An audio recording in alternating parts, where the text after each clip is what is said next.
Fisheroos, my name is Angie, and welcome back to Genba no Kizuna. I found out last time that I've been saying this name wrong this entire time, which is a little embarrassing, but you know, we're back.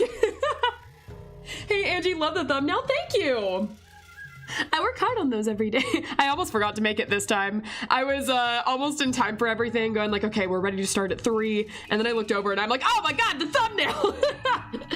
I forgot to post. Hello, Angie, did you eat your solid foods today? I did. I have been, the dev never corrected you. The dev is the one that did correct me. In fact, the dev is the one that told me that I've been saying it wrong. All right, I don't know if you guys can tell by my voice or not, but I am still a little sick. I am getting over a cold. I have been getting over a cold since last week at some point. At some point, I, you know, got a cold. I've been getting better, but we're still there.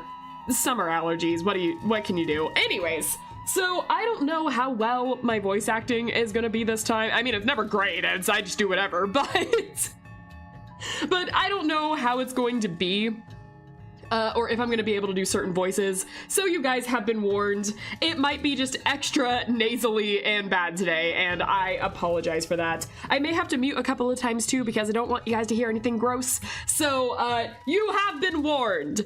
Anyways.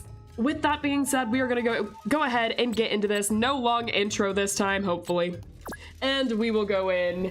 Hee-ho, happy Jurassic June! Glad we're starting it with Genba. We have to start it with Genba. And Asabi. There's the capital M. I said it right this time! I said it right! Hey guys, watch Angie give out the best voice performance despite being sick. Don't promise that. Don't promise that. Oh my god. I'm gonna be able to voice Ryunosuke so well. I'm gonna nail that performance today. Okay. Alright. Oh, Oliver. No, wait, don't mess with that. Nope, that's plastic. Okay, we're starting off strong. I get straight into this and my cat starts trying to eat plastic. I'll be right back. 1 second. Hey, Oliver. What you doing, buddy? Oh, you're sweet. Come on. Do you want to just sit next to me and the plastic's in the way? I get it. Alright, I'll move it. Okay, alright, let me move this for you real fast. You can sit next to me. All right, we can investigate together. Oh yeah, I remember you had a raspy voice for him. That's right. That is right. All right, okay. So I do hope that all of you guys will also celebrate Jurassic June with me and get into a lot of dino games together. I have some stuff planned next week. I have some stuff planned next week. I get serious about my Jurassic June. Anyways, but we are kicking things off with Genba, and there was something else I was going to say, and I've already started to forget about it. So, it's, you know, the ADHD brain is working great today. All right. With that being said, last time, just as a quick refresher, last time we got to the most traumatizing and tear-inducing backstory I've read in a long time. Thanks, Gospel. And now we are starting to question everyone. We're starting to separate out the suspects, and we are questioning people now. So, let's get into this. Oliver? You can't be starting this, bro. Every time. I'm trying to start stream. Why? What are you doing to that printer? Bro, I just started. Okay. The cat has to be kicked out. 1 second. Oliver, please. Come here.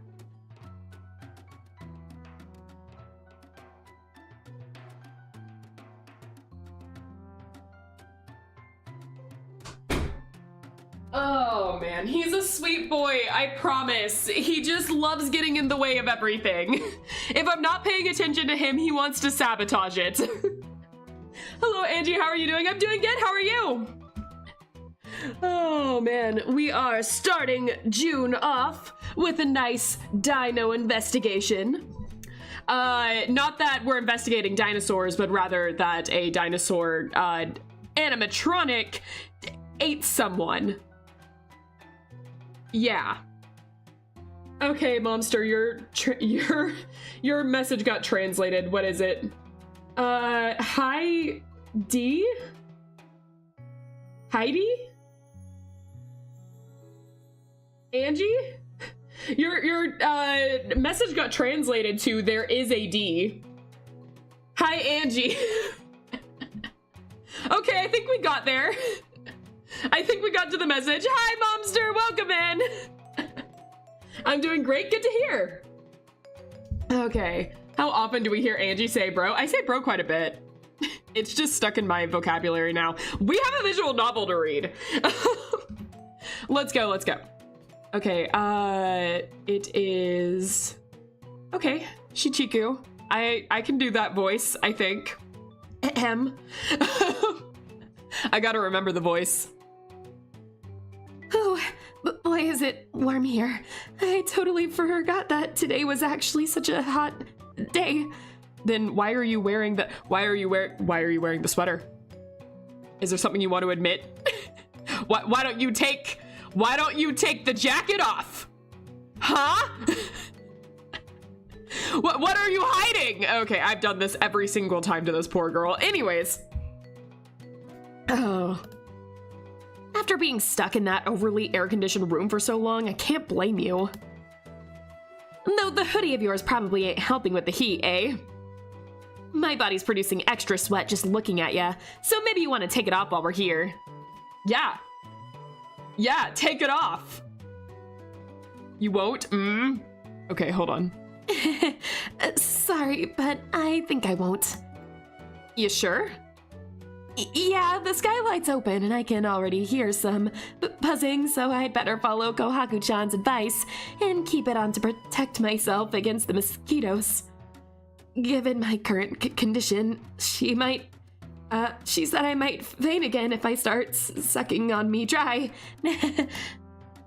Oh, what kind of bloodthirsty suck bugs do they got here? Mosquitoes are no joke, man. Those things are no joke. I'm gonna have to have a whole thing with water with, like, a whole gallon of water with me today. Oh my gosh. I don't know if you guys can hear it, but my throat is drying up so fast. Oh, did some of those trapped in the amber thingies escape somehow? All right, so long as you aren't gonna faint on me from overheating. Nah, I'll manage. It's not that bad, really. Well, her choice. Let's see, okay, we got a couple of things. Oh wait, it's a visual novel stream. Can we put the thing in Discord over your face? What thing in Discord? What thing in Discord are we talking about? Hold on. Angie, would you do voice acting for a game if given the chance? I absolutely would. You want me to put this over my face? Ah! This is for Saturday's stream. What are you doing? Hi, Nancy. Welcome in. Nancy Aubrey.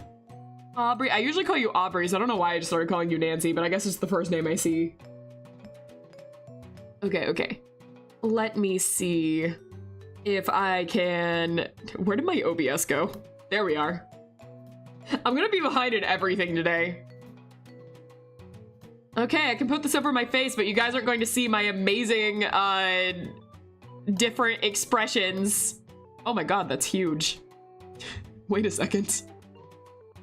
That's huge, hold on. Honestly, if I had the budget, I'd hire you as the official voice for Hima. Oh, that's so sweet. Thank you. Okay, hold on. I'm gonna grab myself here. I need to put myself down anyway. That sounds weird. I'm gonna put myself down. I need to shrink down anyways, because if we're gonna investigate soon, I'm gonna need to... Where am I? Why can't I find myself? There we are. Okay. And now, there, I'm covered. Hold on. We got it. There, I'm covered. Okay, what was the second request? Let's see. Angie, can you add a Corridon from Pokemon to the stream? Which one is that? I'm not too good with a lot of Pokemon names. Well, specifically when it starts getting later gen. Let's see. Oh, this is Scarlet Violet. I've never played this one. That would be why. I have not played Scarlet Violet. All right, Nintendo, don't go after me.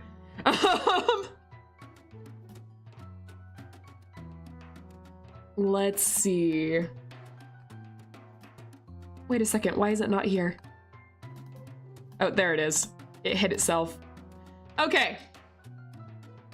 And let me go back to the stream so I can see you guys again.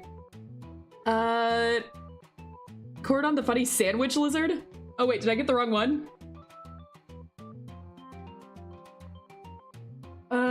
Cordon is Scarlet, Meridon is Violet. I see, so maybe the right one? I don't know these guys at all. This is like the motorcycle lizard, right? Fish, Susie? It's book club, don't ask. My identity gets overwritten on book club every single week. Okay. You didn't say where, so I'm gonna leave him over here. He's over on the side now. Since book club, people can just put whatever on screen, I always seem to get overwritten one way or another. Only Pokemon Scarlet this stream. I see. Why specifically Pokemon Scarlet, I wonder? Okay. Anyways, where were we? I'm more concerned about what happened thanks to Vic, thanks to Vic anyway. As long as she keeps standing right there, she won't be able to see his body, but I'd better make sure she isn't going to think much about it either. Sooner rather than later, we obviously gotta talk about him, but it's probably best we keep everything that could cause her to stress out at a minimum, so she won't. By the way, is the body still here? Well, just don't look over to your left? Right, actually, because I think the left side is what are directions? What are directions? I don't know them. You guys can't see my expressions right now. Maybe that's for the best. Local Aubrey requests streamer to put Nintendo-related content inside of a live stream. The streamer in question found dead in an alleyway the following day. Mario is suspected of the murder. Oh, God! Okay.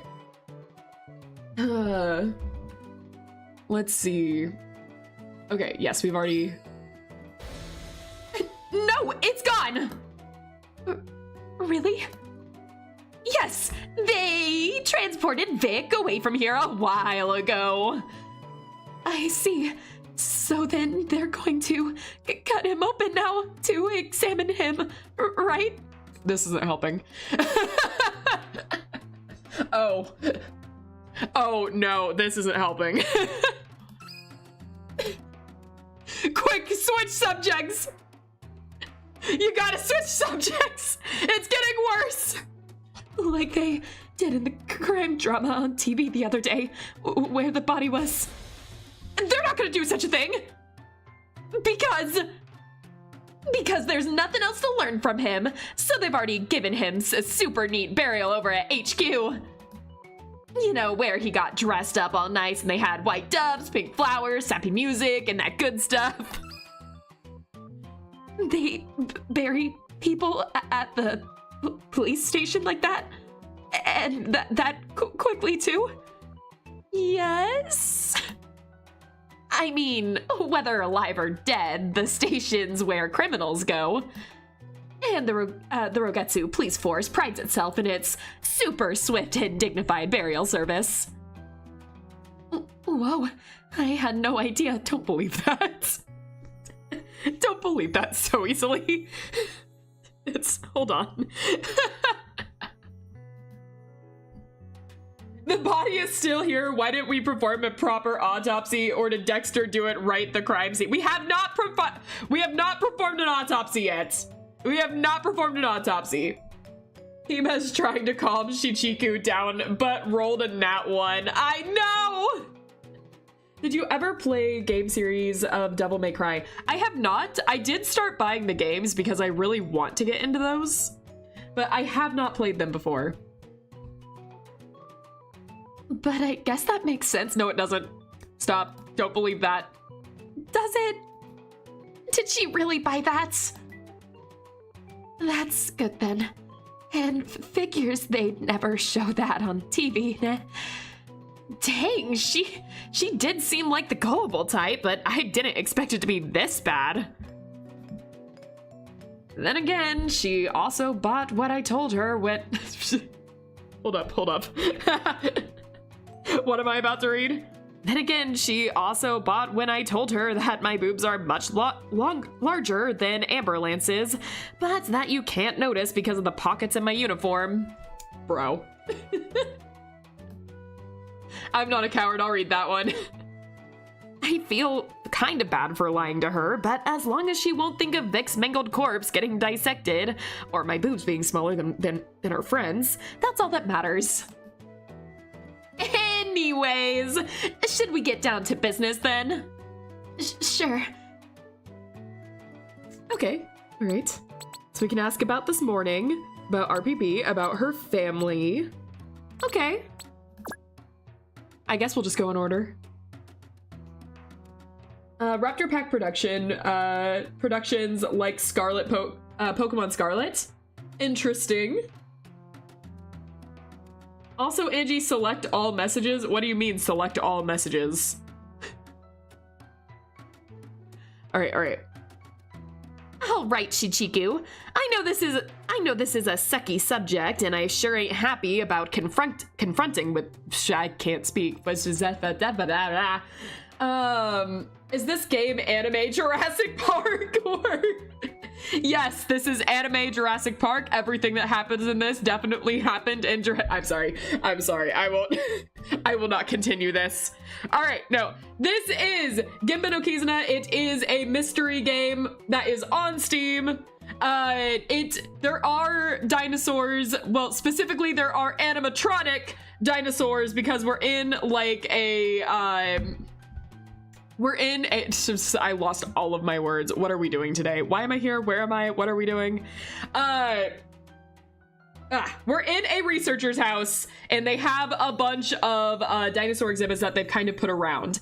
And the people living there now have started up a movie studio where they're definitely all dino obsessed, so they're gonna use dinosaurs in their movie. Anyways, we have a animatronic T-Rex, and said animatronic bit someone. Bit someone dead. They bit someone dead. And now we're investigating that because we think that, you know, the animatronic was probably controlled by someone. Like, it was probably murder. It's probably most likely definitely murder.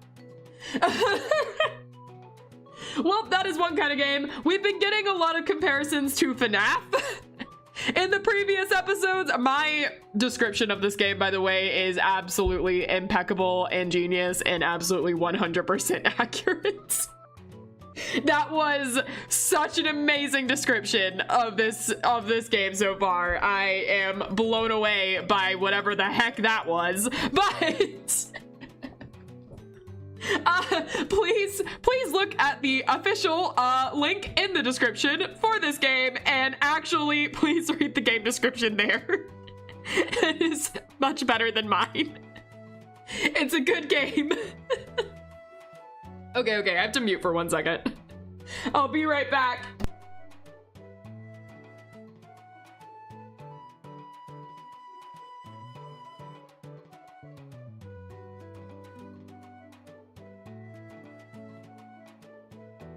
Okay.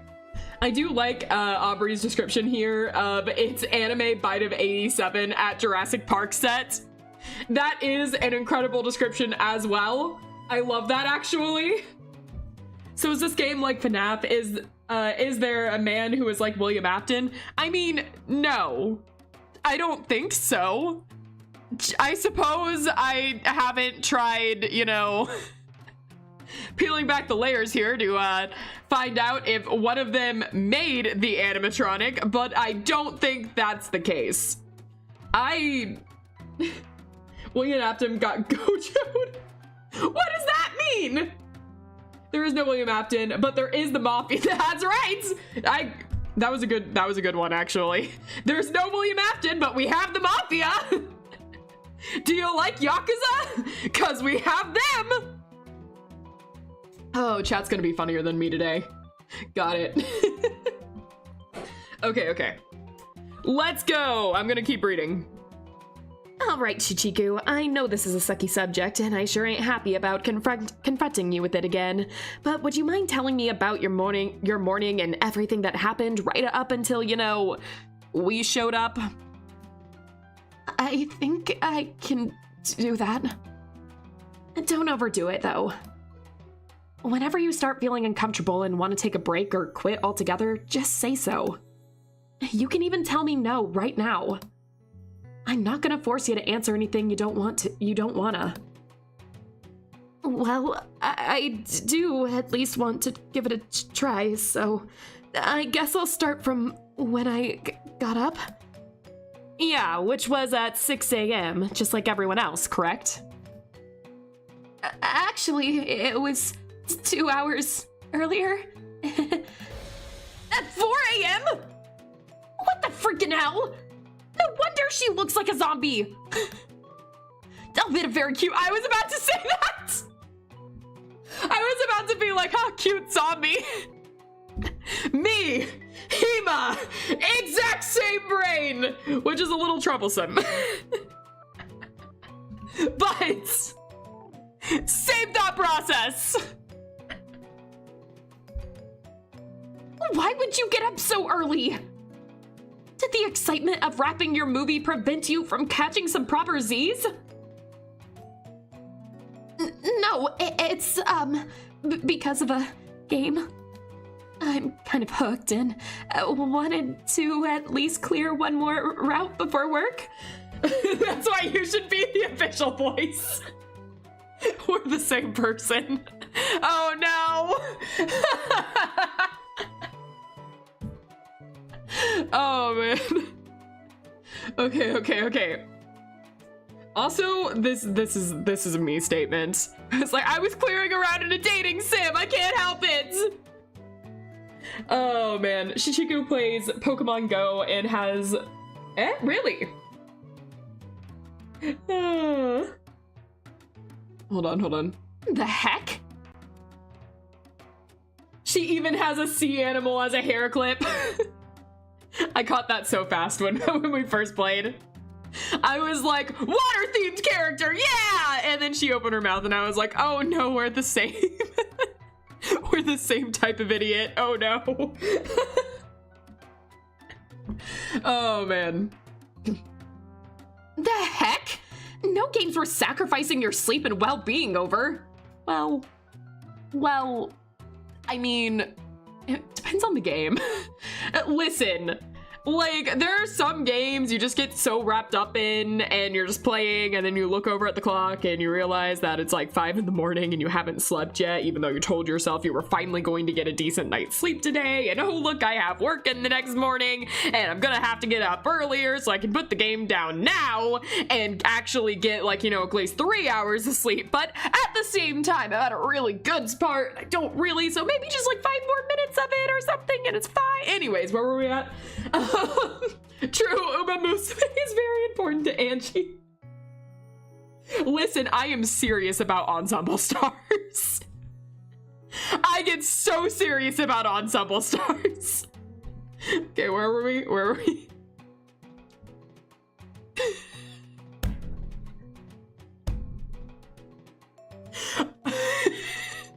Wait, the name. No, wait. Drastical murder? I know, Shichiku, I know what you are. Okay, hold on. Drastic Jurassic murder is subject totally is. Oh, now I see. What's that?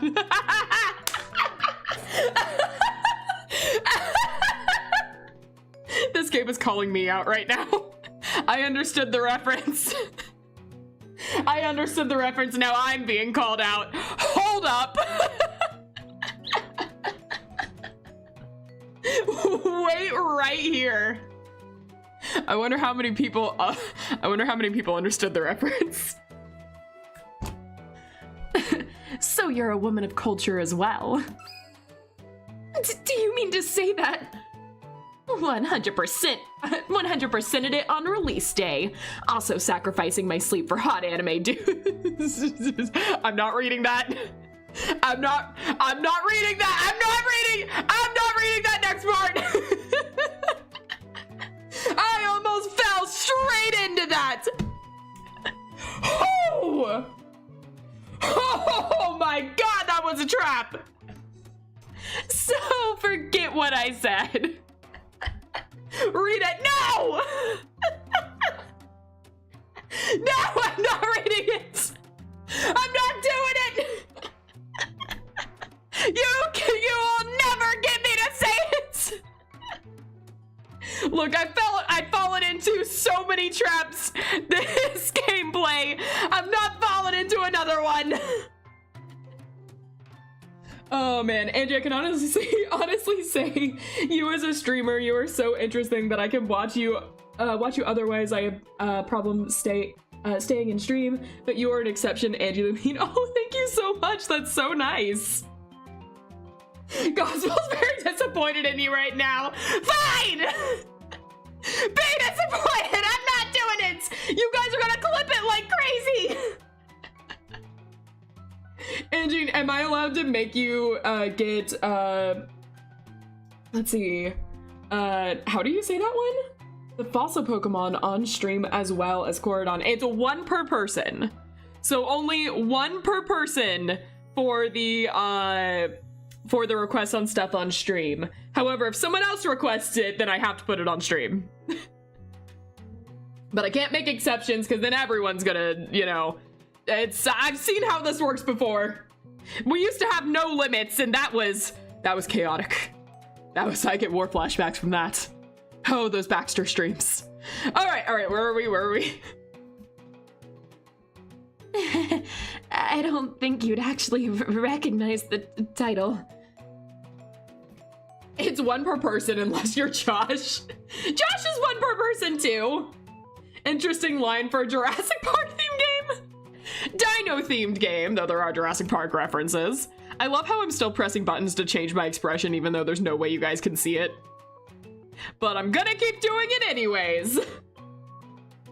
Also, Angie, select all messages in YouTube live chat. Some chatters aren't appearing. Oh! Hold up, let me see. Oh my gosh, you're right! There are whole people not appearing in chat. Hello, whole people! I have missed you this entire time. Oh crap, this is why I always need to select the live messages instead of just top chat, but I forget it because YouTube defaults to top chat. All right, hold on, I have to mute one more time.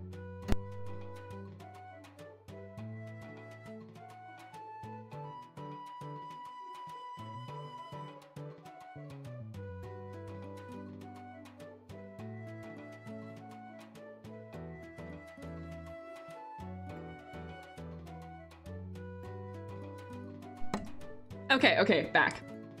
Okay, let me see. I'm not watching the screen. Tell me what it says. No! Angie, I'm currently working on something and can't read the text on stream. What does it say? Never! I'm never saying it! Oh my god. Okay. Plot twist, she wasn't sneezing during the mute. She actually read the line and was too cowardly to say it on YouTube. Oh yeah, sure, I'll read the line right now. Hold on, ready? All right, I said it. That's me whenever there's a thunderstorm in summer. It's just like Jurassic Park. That's a good one. Me every time I ride in a Jeep. Oh. Not saying it, what's the big deal? I'm not saying it. I missed it. Oh, too bad. I said it so clearly that time. Angie, you should look at all the fossil Pokemon. I have before. So even though I've never played Scarlet and Violet, I did do a entire Pokemon ranking stream where I ranked every single Pokemon that exists all the way through Scarlet and Violet. So I have seen every Pokemon in Scarlet and Violet, but I don't recognize them because I've never really like played with them before. But there were quite a bit of Pokemon that I love the design of in Scarlet and Violet. There's that like stupid looking one with its tongue sticking out, and I love that thing. I don't remember what it's called, but I love that thing. Okay. Basically the character was saying things about men doing things. Yeah. That's all I'm gonna read of that comment. Yep. Okay. Anyways, so the reference they were making was the exact reference I thought they were making. Good to know. Oh man. On that note, I've also played that one before. It has a good plot, okay? It has a really good plot. Okay, where was I? That sure is a surprise. I'd love to ask you a lot of things about it now. Too bad this isn't the time for that. Then again, I guess I wouldn't want to risk getting spoiled anyways. It actually has a really interesting plot, okay? It's more than just that. It's like, that's a part of it, but like, it's like really interesting, and there's robots, and there's like a dog that's also a robot, and like, it's really interesting, okay? It's interesting. Did you watch My Hero Academia? I'm getting whiplash from going from this to that. Yes, I did. I did it. I have in fact watched My Hero Academia. Oh my god, what did they do to the robots? I can't talk about that. I am going to choose not to talk about that right now. I will refrain from saying anything further. Anyways, where are we? Oh my god, I can't say this. I looked down at the line she's about to say. I can't say this. I can't.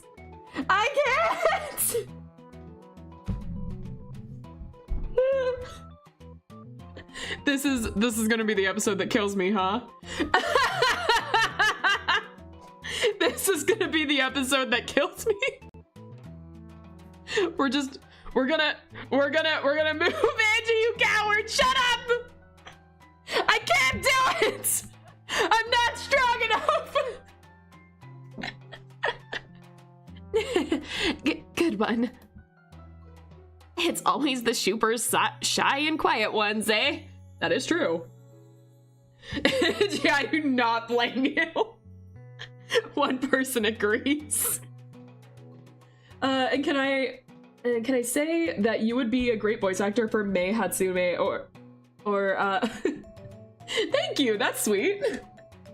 I liked her. She was like Mei was the engineer character, right? The one that was like crazy and could like build everything. I liked her. She was really cool. Anyway, maybe we can talk about it in depth once you've finished it. But for now, I'm afraid we gotta move on. So, you've been playing DMR until 6 then? Yes. That's when Ryu-chan suddenly... Oh wait, not Hima, hold on. That's when Ryu-chan suddenly burst into my room all excited about the final shoot. He just yelled, "Shiku, get your..." Do I try to voice act her imitating him? He just yelled, "Shiku, get your butt in gear. We're gonna make history today," before running off, yelling some more, stuff I was too shaken to process. Anyway, I was first up showering so that I could get the set ready while the others took their turns and got into their costumes.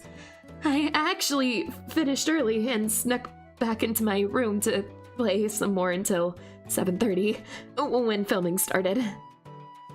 Then things mostly went as Kohaku-chan told you earlier. We took a break after an hour, checked the footage, and Ryu-chan and T started arguing over it. The only thing she didn't mention was that during their fight... Oh? Kuro showed up. And what was his reason for doing so? Just to check how things were going with our shoot. She's stuttering so much worse now that we're mentioning him. And suddenly the stutter... Oh, she said that. Oh, she's saying that too. Stop having the same mind as me, Hima! Okay. And suddenly the stuttering gets worse. Gee, I wonder why. Anyway, probably best to save Vic as a topic for later and just stay focused on the original one, so...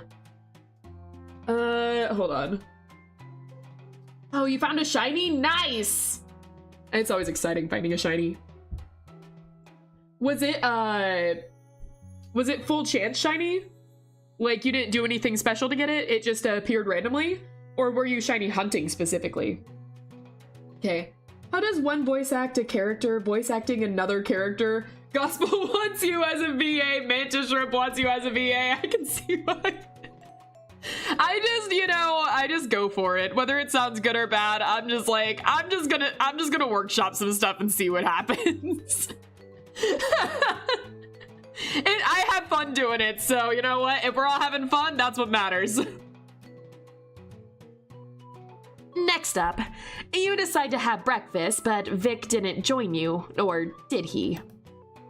No, he had already had a breakfast and decided to wait for us to finish and continue filming so he could watch. And what did he have to do to kill until which is this event? The heck am I saying? Okay.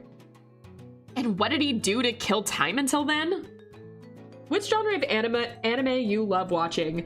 Okay, so I got to admit something. When it comes to anime, I have zero standards. I watch literally everything and anything. If you tell me an anime is awful and to never watch it, I probably will. Same if you tell me it's great and I should watch it, I probably will. I have zero standards. And because of that, I have watched some like really weird anime and some anime I've ended up absolutely loving. That being said, my favorite kind of anime to just watch and enjoy and just like, I'm, I actively kind of seek it out. Horror is probably the type of anime I look for the most. I really love anything horror related in general. My favorite anime that's ever been made is Higurashi no Nakokoroni.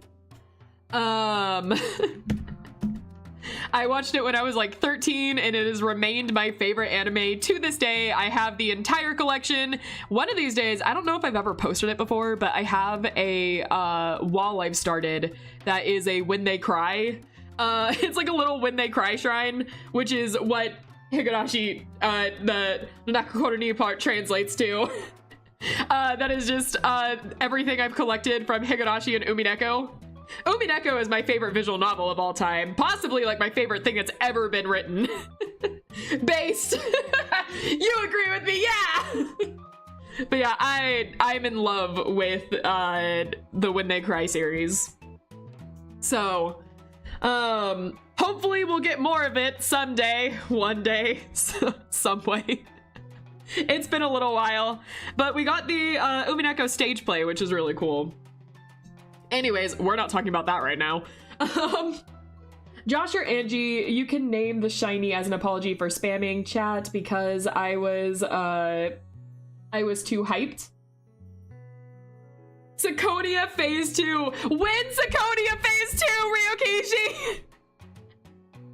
When are we getting it? Okay, alright. That one's especially just for the When They Cry fans.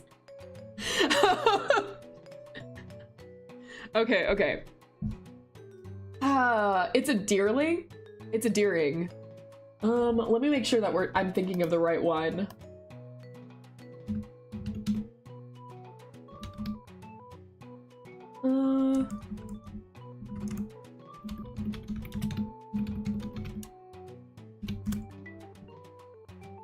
Yeah, I'm really bad at naming stuff. What color is it? It's shiny. What does a shiny deering look like? Is it pink? Or green, or... They're showing me a lot of colors. Pink! Okay. What's a good name for this guy? I'm really bad with coming up with names on the fly. I'll think of something later and go like, oh crap, that would have been great. Let me think. Looks like a fairy. Like, they're super cute. I want to name it Twinkle for some reason. I don't know why. But, like, I just, like, Twinkle seems so cute. But one of my friends is named Twinkle, so that's a little weird. But... Deerling has multiple forms based on the seasons. Yeah, I'm looking at the picture for it right now. Let me see. I don't know. If anyone thinks of a better name, you can obviously replace it. I'm really bad with, like, naming, like, right on the spot. I always inevitably think of something better way later. Yeah, I'm looking at the spring form right now. I don't know. I will definitely think of something better as we go on. So, but if someone else can think of something really great, like, just type in here. We'll rate this. That's why I always have chat come up with names. Whenever something is just like, oh, we're naming it, I'm like, hey, chat, time to solve this naming problem for me. Okay, where are we? Reading. If I can find my mouse, there it is. Okay. And what did he do to kill time until then? I don't know. I was so hungry, food was the only thing on my mind, so I was the first to leave and didn't really catch if he mentioned anything, let alone cared. I feel like that was just another convenient bullshit excuse, but it'd sure be the most plausible and relatable one I've heard all day. Anyway, we went to the kitchen to prepare breakfast, and once it was almost ready, I decided to go to the bathroom real quick, which is when I kinda fainted. Wait a sec. I thought that happened after all of you had already finished eating, not before you even started. Oh, yeah, that's right. Okay. All right.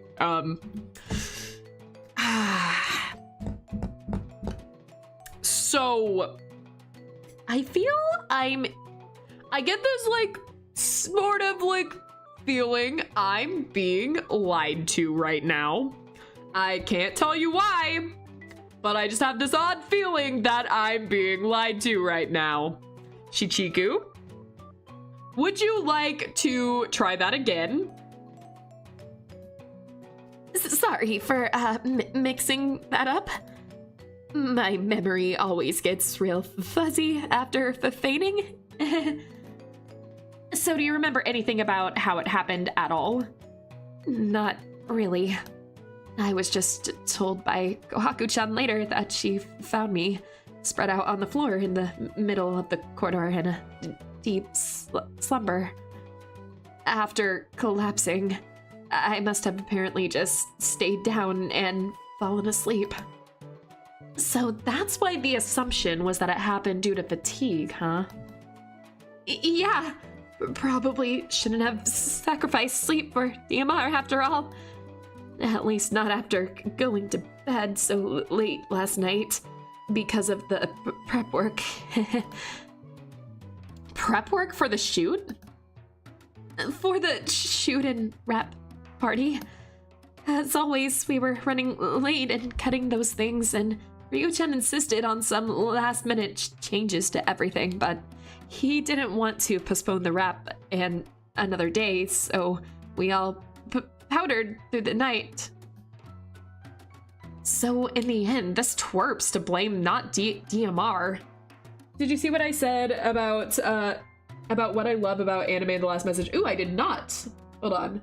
I only watch where it can be like epic moments, like having an innocent from villain, or just great vibe like My Dress Up Darling. I see. I haven't watched My Dress Up Darling yet. I've heard that one is really good. And like, I agree on the like great vibe stuff. I do like watching a lot of stuff like that. Like I said, I don't really have any standards when it comes to anime. I will watch like literally everything. But like, you know, good anime is good anime. And I do like those epic moments and just like the really chill, nice vibed ones too. I agree with that. All right, where are we? As if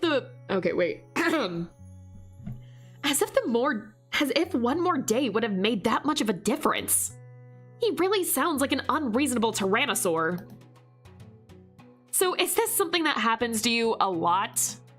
Fainting, I mean. Not really. At least not due to fatigue.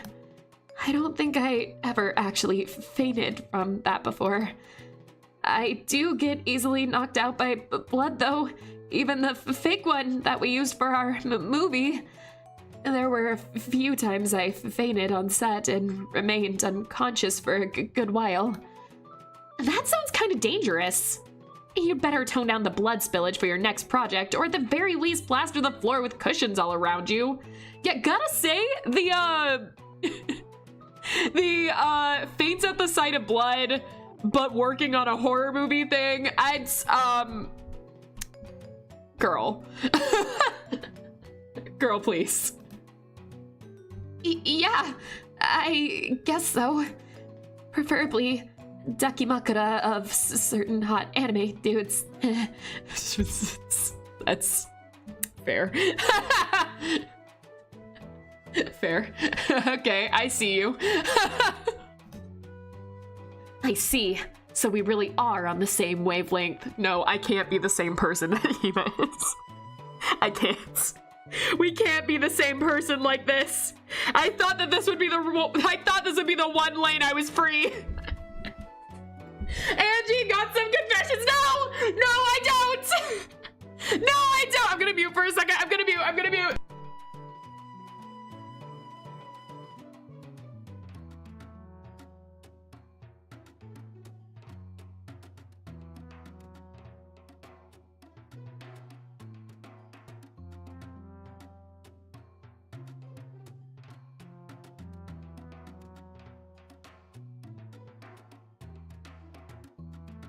Got so worked up, I went into a sneezing fit. All right. And I have nothing to admit. I am innocent. Where are we? This could be the beginning of a beautiful friendship, if only it weren't for more important matters at hand. Damn you, Vic. He died, Hima. Even in death, you're such a nuisance. All right, so thanks to that little incident, I guess from your perspective, the next thing that happened was waking up in your room, eh? Pretty much. As you can imagine, I was really confused when I suddenly found myself in bed with Kohaku-chan beside me. It took a while for me to gather my senses, and of course, the first thing I asked was what happened, so she slowly explained everything to me. How she discovered me in the corridor, carried me all the way to my room, tucked me into bed, and then stayed with me the whole time as I slept. I feel so sorry for causing her so much trouble. She even dressed me in my fave hoodie while I was asleep. which can't have been easy. All because she was worried that due to my lack of sleep, my immune system was running on fumes, given that it was even resulted in me collapsing. Kohaku-chan really is so nice. I don't deserve a friend like her. She should have just left me lying on the floor where I belong. Where did that come from? Do you want to talk? Wait, girl! What? No! Sounds like... Oh man. Sounds like her immune system isn't the only thing that's in need of a boost. So that's why you're dressed like that despite the hot weather today, huh? Yeah, I mean, it's pretty warm in this, especially here without any air conditioning, but she still insisted on me doing a... What? She still insisted on me doing a Ryu-chan and staying clothed up just in case. And to be honest, I sure can pass on catching a cold as well, so... Well, out here, I can definitely pass on a hoodie. I don't even know how Ray Ray and Shinpin can manage to stay alive in their outfits. Back in the exhibition room, though, I envy them all. Anyway, getting back to you waking up real quick, originally you guys told me that happened at 10:30 a.m. because Vic rang the doorbell. However, we know that was a lie. So how and when did you wake up? I'm unsure about the time since I didn't check, but I guess it must have been somewhere around then. As for how I woke up, that's also thanks to Kohaku-chan. I was having a really bad nightmare to the point of twitching, jerking, and whimpering in my sleep, so she decided to wake me. However, even after I had calmed down a bit and she brought me up to speed on what had happened, I kept having flashes of that nightmare pop up before my eyes. It was so bad that I started having a panic attack because despite what Kohaku-chan was telling me, I thought it hadn't been just a bad dream, but that it had happened for real. Sounds like one hell of a nightmare. Can you remember what it was about? It was about Kuro and how he was dead. What? Huh? I don't remember any details, just that I saw his dead body. When the image appeared again, I immediately jumped out of bed and rushed out of my room. I think Kohaku-chan was calling after me, but I was so panicked, and all I could think about was finding Kuro and making sure it really had just been a dream. Since he wasn't in the main hall or the studio, I tried to head to the backyard next, but the laundry room was locked, and so I had to take the long way around the back corridor. However, there was no trace of him outside either. That's when Kohaku-chan caught up and wanted to know what I had gotten into me. I just asked her what Kuro was, and she told me in the Ryu-chan's room. I had to make sure with my own eyes, though, and so I darted to the library, but it was locked too. I once again tried to take the long way and rushed up the stairs to the main hall, but I couldn't open Ryu-chan's door either. I could hear them though. They were talking about important business-related things. So I guess that's why the door was locked. Anyway, Kohaku-chan managed to catch up with me again, and with her help, I finally calmed down for good. I I see they replaced Angie. It always happens on book club. I allow people to put things on screen on book club and they always, first thing, replace my face. I guess I'm just not allowed to, I'm just not allowed to be seen anymore. It's like I can still hear her. I'm still talking. I can still talk. I need to mute again. This coincidence in timing, but I need to mute again. I'll be right back.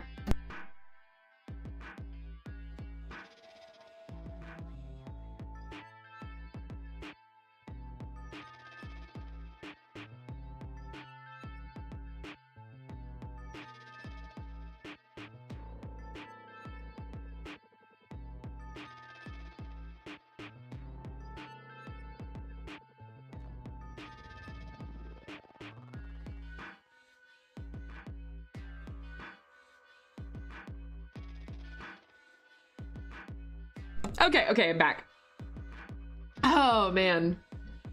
Let's see. Yes, there's the classic Angie scream. So nostalgic. Wait! Oh my god, why the hell am I so lucky today? Yeah, you keep getting shinies, right? Nice!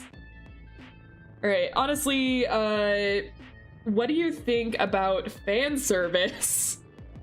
That could be a loaded question. Because in my opinion, they can be good if it fits a specific character or like the vibe or the specific moment. What to say about this? What do I say? I don't have a specific thought on fan service, I guess. I have been into anime since I was like really young. And like, yeah, I don't know, it was just kind of there. I don't dislike it. It doesn't bother me at all. In fact, I tend to like it sometimes, even. There can be excessive fan service, I guess. But, like, it doesn't bother me. Like, I don't think fan service has ever actually bothered me. I do know what bothers other people, and it's fair. But, like, I don't think fan service has, like, ever once bothered me. I don't know, it's just there. It's just always been around. Anime always has it. I've never found a problem with it. Oh, man. I guess that's just my stance. I don't have a strong opinion on it one way or the other. Where are we? What am I saying? Let's see. Have I? No, I haven't read this yet. Looking back on it, I feel so stupid for having mixed up a dumb dream with reality. Obviously, Kohaku-chan would have mentioned me if Koto had died. Still, it's a bit eerie, because now I can't help but wonder if it had been a premonitory one. Yeah, that was an unfortunate predictive dream. I wonder what could have caused her subconscious to let her have it. Was Vic so terrible to her that she wanted to see him dead? Or did something happen that made him hold on. Or did something happen that made him ending up like that a real possibility in her mind? Well, again, we'd better save discussing her opinion of Vic for later. More importantly, could you tell me a bit more detail what kind of business-related things Vicky and Grumpy were talking about? Nothing all too special. Just movie stuff about the sequel, I think. Okay, why did our stuttering increase by like 20-fold? What about that conversation suddenly made you like jump to stuttering like that? I didn't listen for so long, so I have no idea.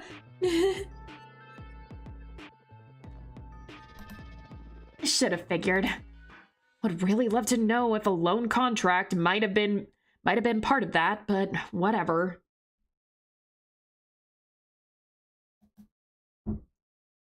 This is still an interesting tidbit. Not only did the twerp have a pretty secretive convo with Vic, apparently he was with him right up until moments before his death.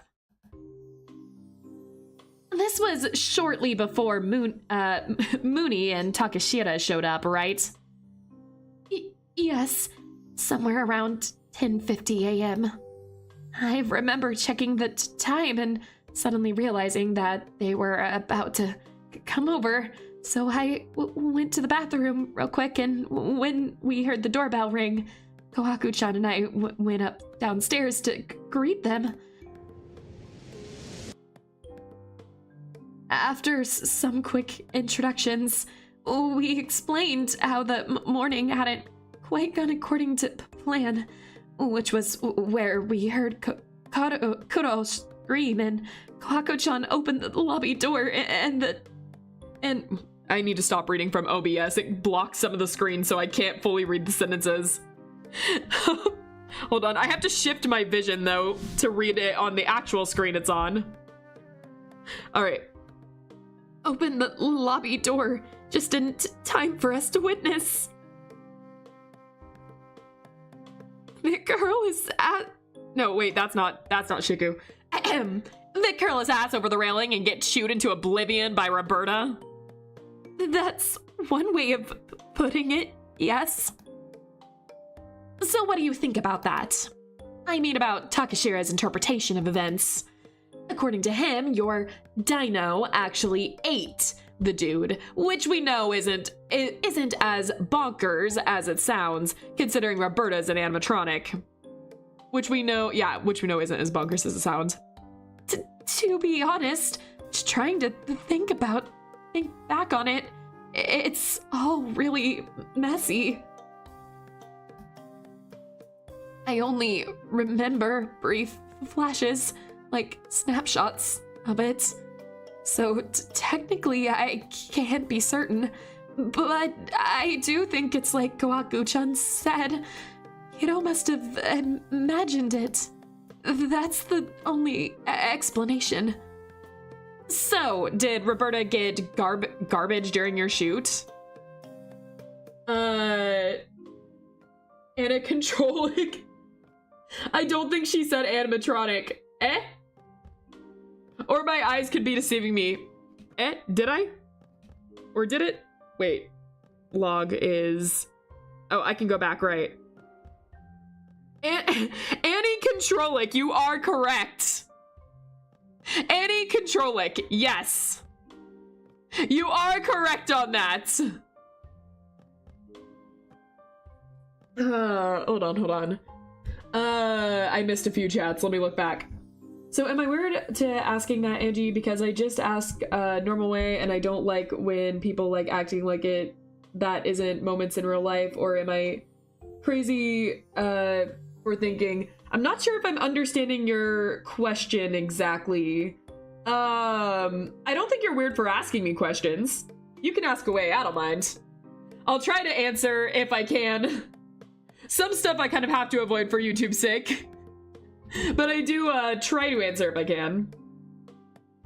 And sorry if I sometimes start asking like weird questions, but I just love to give like interesting and like ice break wall for me if you can. Oh yeah, I understand you. No problems, no problems. Okay. Let's see. Okay. So did Roberta get garbage during your shoots? That too, I honestly can't remember. But if the others say so, I guess she did. Huh, that's an unexpected response. And just like Amberland, she could have flat out denied Roberta's functionality there, but she sounds genuinely unsure about it. Does Trapitch evolve into Flagon? Trapitch evolves into Flagon, right? What is that? Trapitch Evo? Eh? I don't know if that's just a term I'm not recognizing here, or what. Okay. Maybe my brain is just not functioning correctly right now. Oh man, I'm gonna have to keep pausing though. Sorry guys, it's my allergies are really bad today, so excuse me as I keep having to mute and unmute.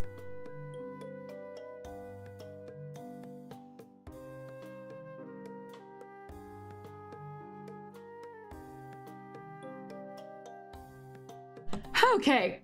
I'm more of an introvert, so yeah, and I feel great to talk with you. Thank you. It feels good to talk with you guys too. I am also actually an introvert. I know it doesn't seem like it because I'm loud and boisterous and like try to be happy-go-lucky and everything on stream and try to be like fun and everything. I actually do not act this way at all in real life. I am very much introverted. Oh, I can act this way because I'm behind a model. But I am a very introverted person. But I try to keep the vibes going. I try to be nice and friendly if I can help it. Angie's brain not functioning at to imagine. What? At to imagine? Oh man. Okay, shiny Vibra looks cool. Which one is that? I gotta see. Vibrava? Is that what you meant? Ooh, I do like shiny Vibrava. He does look cool. Yeah, that's a cool one. Hard to imagine, still can't type. I see. There's jokes I could make right now, but I'm choosing peace. I'm choosing not to be mean and to keep the vibes going. Let's see. At to imagine makes complete sense, Angie. Proves further your brain isn't functioning, and you see that? That was Faith not choosing Peeth. Peeth? Peeth? What is Peeth? That was Faith not choosing peace. Damn it, I can't speak today. No one make jokes! I have a whole thing I'm doing! Peep, stop! Don't say it! Don't say it! I went around to saying the right one! Alright. Anyways, Faith chose not to choose peace, and so now we're at war. Okay, Faith? This is what you started! And have continued to start. Where am I? I'm in the middle of an investigation. Time to continue questioning witnesses. It could just be her way of trying to appear more honest and innocent about lying, but it is totally possible that, like Mooney and Takashira, she too fell victim to a super elaborate deception aimed at making Vic's expiration seem like nothing more than a simple oopsie. Either way, not sure if digging deeper here would provide more clarity on that, and I also don't want to risk her PTSDing again, so it's probably best not to nudge her any further about recounting her precise moment. I do gotta know more about what happened after, though. So, while the others checked on Vic, you, Mooney, and Takashira were left by yourselves in the lobby for a bit, which is where you urged them to leave, and to neither return nor tell a soul about what they'd witnessed, correct? Guys, this might be the perfect distraction technique, making Angie go to war with chatters instead of investigating the murder of Yakuza Lloyd. Yakuza Lloyd? Are we still calling him Lloyd? You leave Spy Family out of this! Though Yakuza Lloyd makes him sound like a Vocaloid, which is kind of funny, actually. Dino Yakuza themed Vocaloid. Wait, I think we're onto something. Faith and me crashing out over finding shiny Pokemon. Oh my gosh. Okay.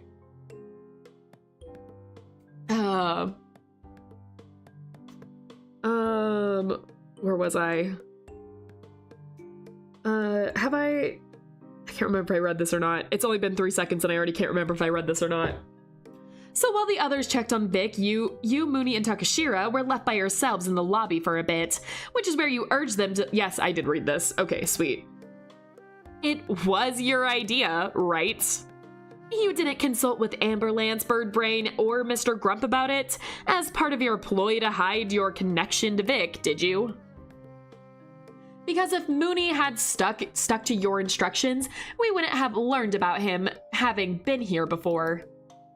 It was a spur-of-the-moment decision I had made by myself.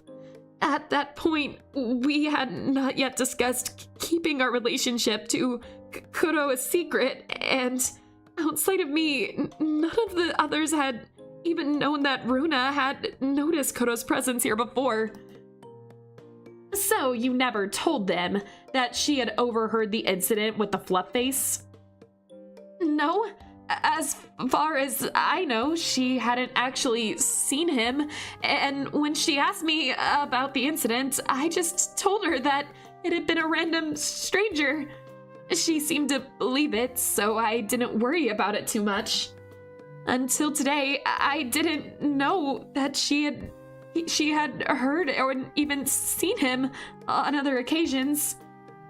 In theory, she shouldn't have been able to since she had been on vacation, and once school had started up again, should have been there during the times Kuro visited. Therefore, none of us ever considered that she may have caught him while she was staying home recovering from her accident. If she hadn't brought up the incident with Lex when I checked on her one time, I wouldn't have even known about that either. In short, they had no idea Mooney had both heard and seen Vic here on multiple occasions before, allowing her to piece together that they were somewhat acquainted with him. Which would mean that from their perspective, there would have been no need to keep her out of this. On the contrary, it would have been more beneficial to keep her and Takashira around to You guys can understand that, right? Anyways. Her and Takashira around to corroborate their story and an unknown stranger dying in an accident. So if you didn't do it to cover your asses, why did you send Mooney and Takashira away? After we had witnessed the incident, we were all left petrified. After only Kohaku-chan had called emergency services and suddenly told me that she was going into the main hall for the others. To the others, did I snap out of it? She told me to stay back and take care of Hiro and Runa before she left, closing the door behind her. For another moment, I was left frozen, and 1,000 things going through my mind. But eventually, I turned to Hiro and Runa, and realized they were just as shaken and terrified as I was. That's when I instinctively grabbed Runa's shoulders and yelled at her. Runa! Jetta-san! You and Hiro, you have to go now! What are you saying? We can't. Just leave! And don't come back, okay? If anybody asks, you were never here. Never even here. Understand? And now hurry, before the police arrive! When I saw their horrified faces, I just wanted them to get as far away from here as possible. I didn't want them to get questioned by the police officers about all this. Even for me, it's still a very scary situation, but they're only 15. Just seeing that they had already had is going to be traumatic enough. I didn't want it to get any worse by having them stay here. But whatever my reasons, I guess it ultimately was a big mistake. Even the others weren't all too happy about it. Oh? What the hell? Where did Hiro and Runa go?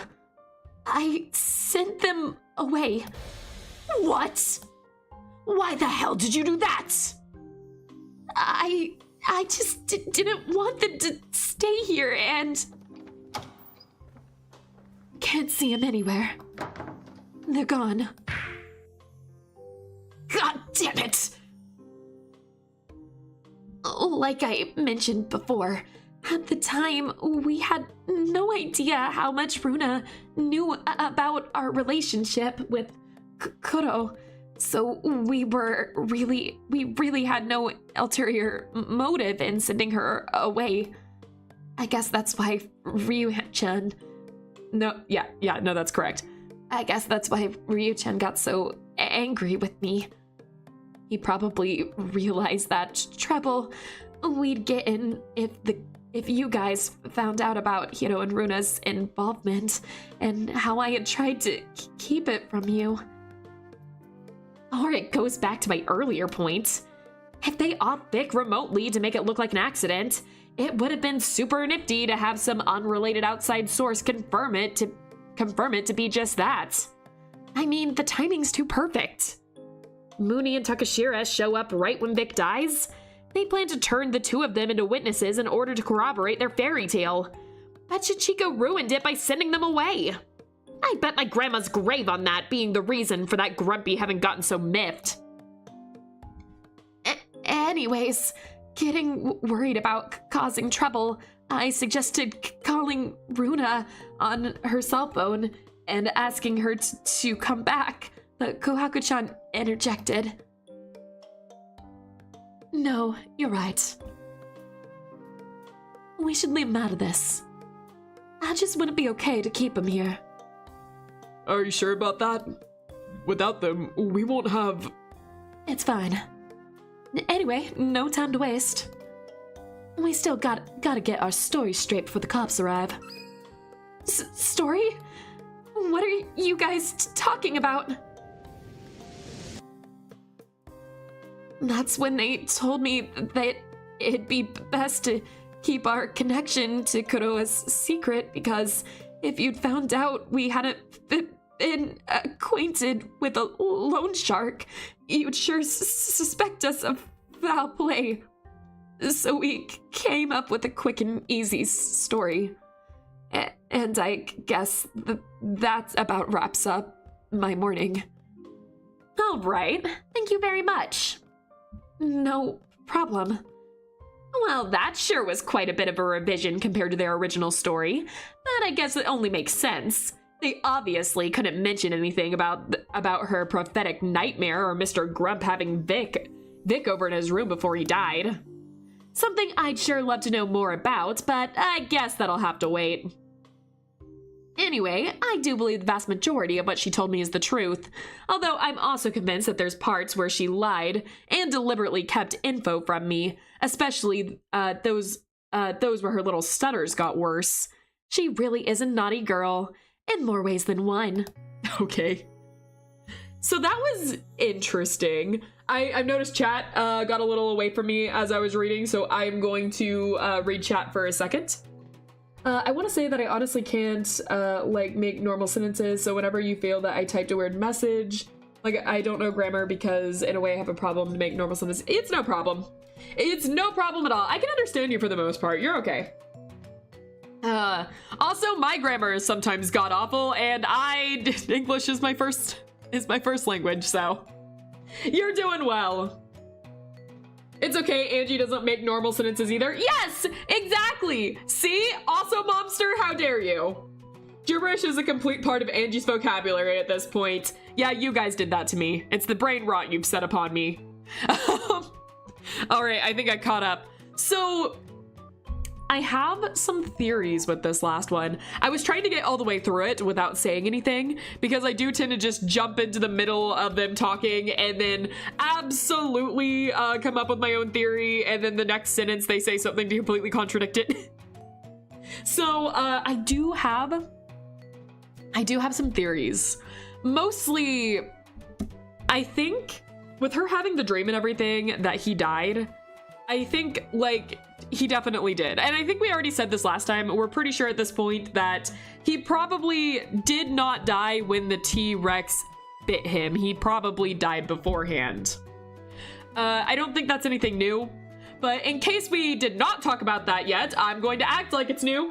But regardless, so I definitely think that happened. So I think her dream of him dying, he did. She might not actually remember it though. if she actually does like have such trouble with blood that she faints, then that might have been true, and then they just, all of her friends just kind of covered it up of going like, oh no, nothing happened, and that's why all the doors are locked and stuff, is because they didn't want her getting involved with any of that. So like, because she mentioned like the library door was locked, the entrance to Ryu's room was locked, so I bet that they were hiding the body and they didn't want her to get involved, so she really might not know as much.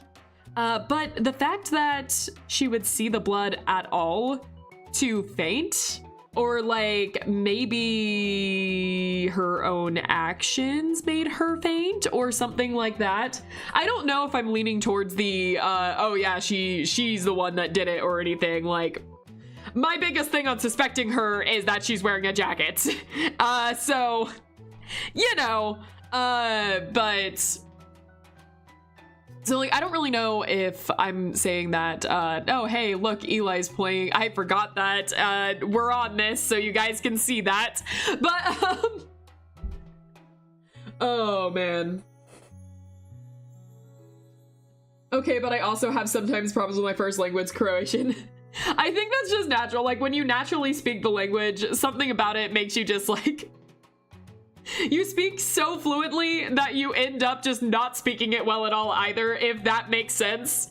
Like, all the slang and everything you put in, and you just, like, skip a bunch of things in the sentences going like, this sounds normal. Oh, man.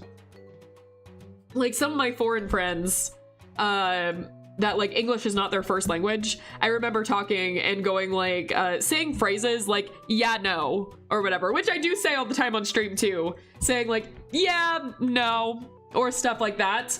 And they just kind of stare at me back like, the fuck does that mean? Yeah, no, which one is it? And I have to explain, like, oh, yeah, you see, that's kind of like a way that we just kind of say it makes sense. The more you know English, it's kind of, anyways. Just like stuff like that. Anyways, let's see. Steam snitching on your friends. Yep, I am doing that. I am, in fact, doing that. I sometimes go too fast when I speak. Same here. I speak really fast and I naturally speak really loud as well. That's why I don't think I could ever... I see some people that do English practice streams where they talk very slow and they're very patient, and it's for people that are trying to like practice with listening to be able to practice. Well, I think I just explained it already. It's for people to be able to practice listening with English. And I don't think I could ever properly do that because I just naturally speak really fast and I have a hard time slowing down. Oh, man. I naturally speak very quietly and very fast, which can be a problem. Yeah, I understand that. I naturally speak very loud. Enough so that, I don't know if you guys were here when my mom was on the other day, but she was just constantly like, please, Angie, be quiet. I can't do this, Angie, be quiet. And it's like, I partially wear headphones, so it's a little harder for the noise control. I always have to wear it so one of my headphones is off my head so that I can kind of control the volume of my voice, so I'm not just screaming into my microphone. But it's hard to control my volume like this. Angie's loud. Don't act surprised. You've been here. You're not new here. Bursting your poor mom's eardrums. How evil. I don't mean to. Okay.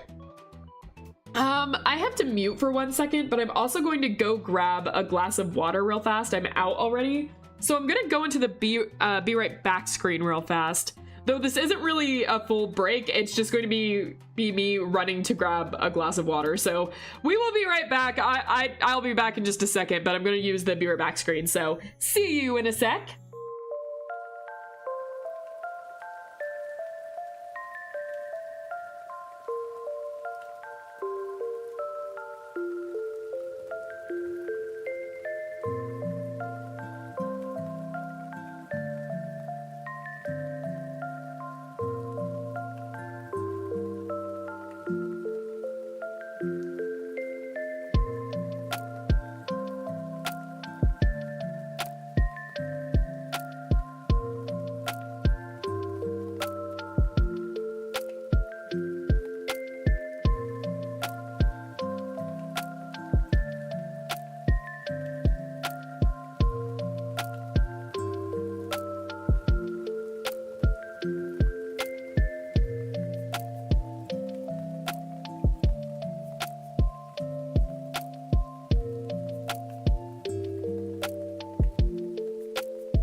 right, I am back. Okay, got my water next to me, so we are all good to go. Let's see, like when I type sentence IDK, if I need to type a comma or a period, right place even in English is hard for me, hard to know where to place and when. I have good news for you. The thing that I've noticed with English when it comes to commas and period, and this is coming from someone that majored in English in college and graduated with a writing degree, 90% of people that speak English fluently have no idea how to write where a comma or a period goes.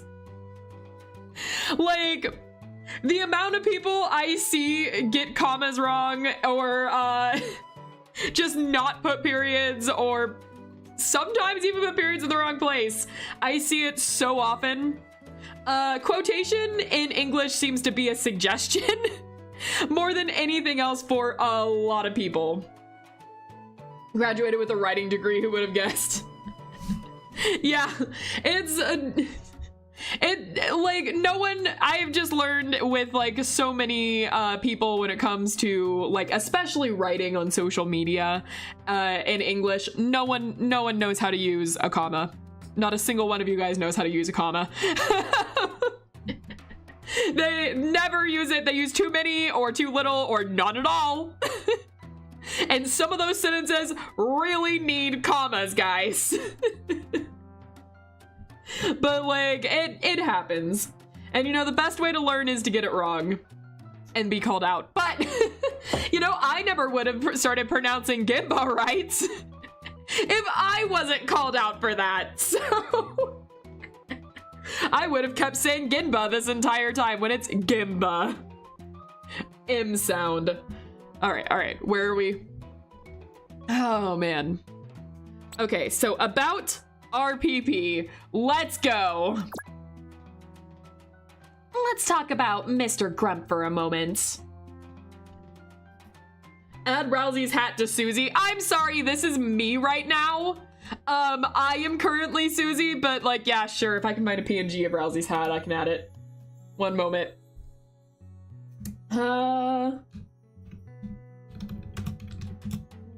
It is like a super cute hat.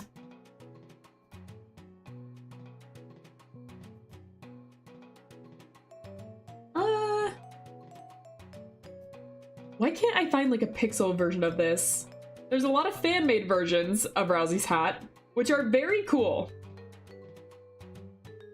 I would like... Okay, you know what we're gonna do instead? I'm going to grab a picture of Rousey, since I can't find just Rousey's hat off Google right away.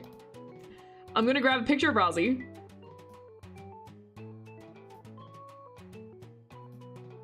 And here we go.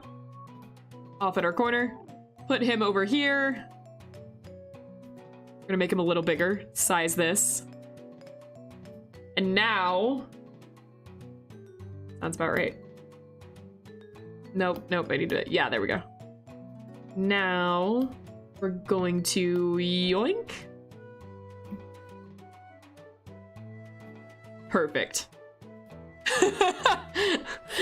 Nailed it! Alright, moving on. Where are we? Let's talk about Mr. Grump for a moment. I've seen him lash out at you myself, and while you could always blame it on the stress of the current situation, from everything I could gather, he isn't really treating you guys all that well in general, is he?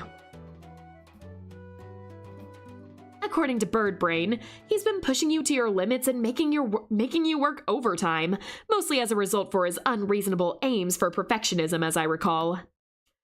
Which seems to be the main point of contention between the two of them, right? Pretty much. Hold on, I just forgot to... I forgot to go back to YouTube. So I can see you guys! Oh, man. There we are. Ryu-chan's the kind of guy who always thinks he can do better. He's almost never satisfied with anything he does and feels this never-ending urge to fix and improve things. Doesn't matter what anybody else is saying. If he thinks it's trash, it's trash. Doesn't sound like a nifty attitude to have. I get that he wants his movie to be good, but I'll never understand perfectionists. Why needlessly stress yourself out and ruin your own fun by trying to achieve what's basically unachievable and means different than things to different folks? Exactly. Ironically, even his favorite movie is full of flaws, from visual inconsistencies in shots and purposely inaccurate dino depictions to things that flat out make no sense. He's perfectly aware of them, yet they don't take away from his enjoyment. Well, duh, because things don't have to be perfect to be fun. Yeah, I even think that imperfections add character and charm. Sadly, Ryu-chan doesn't think this way, at least not when it comes to his own stuff. Which is, of course, become a bit of a problem when he's trying to abide by a strict schedule to hit his self-imposed deadlines. Well, deadlines or not, sometimes you just gotta tell yourself, all right, that's neat enough, and move on. Otherwise, you'll stay stuck in the same place forever, never really getting any closer to reaching the finish time. Anyways, due to this, there's been many conflicts, and since production started. While Ryu-chan is more concerned about the destination, he feels the journey is just as important, which is why their opinions often clash on how to handle things. One wants to produce the perfect movie fast, the other to create something fun and enjoy the process. The really sad thing is that we did have a ton of fun at the beginning and everyone was getting along real well. It's only ever since Ryu-chan decided to finish these movies as quickly as possible that things have changed. Oh. I wonder what could have happened that made him decide he needed to finish these as quickly as possible. Huh. I don't think there was anything that would have happened in the previous episode that would have possibly pointed at that. Huh. Oh, I wonder. I'm gonna take a sip of water for a second.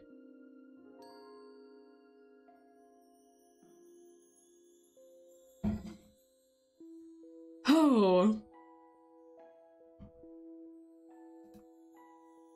Okay, but why is he in such a rush, Doctor the Doctor?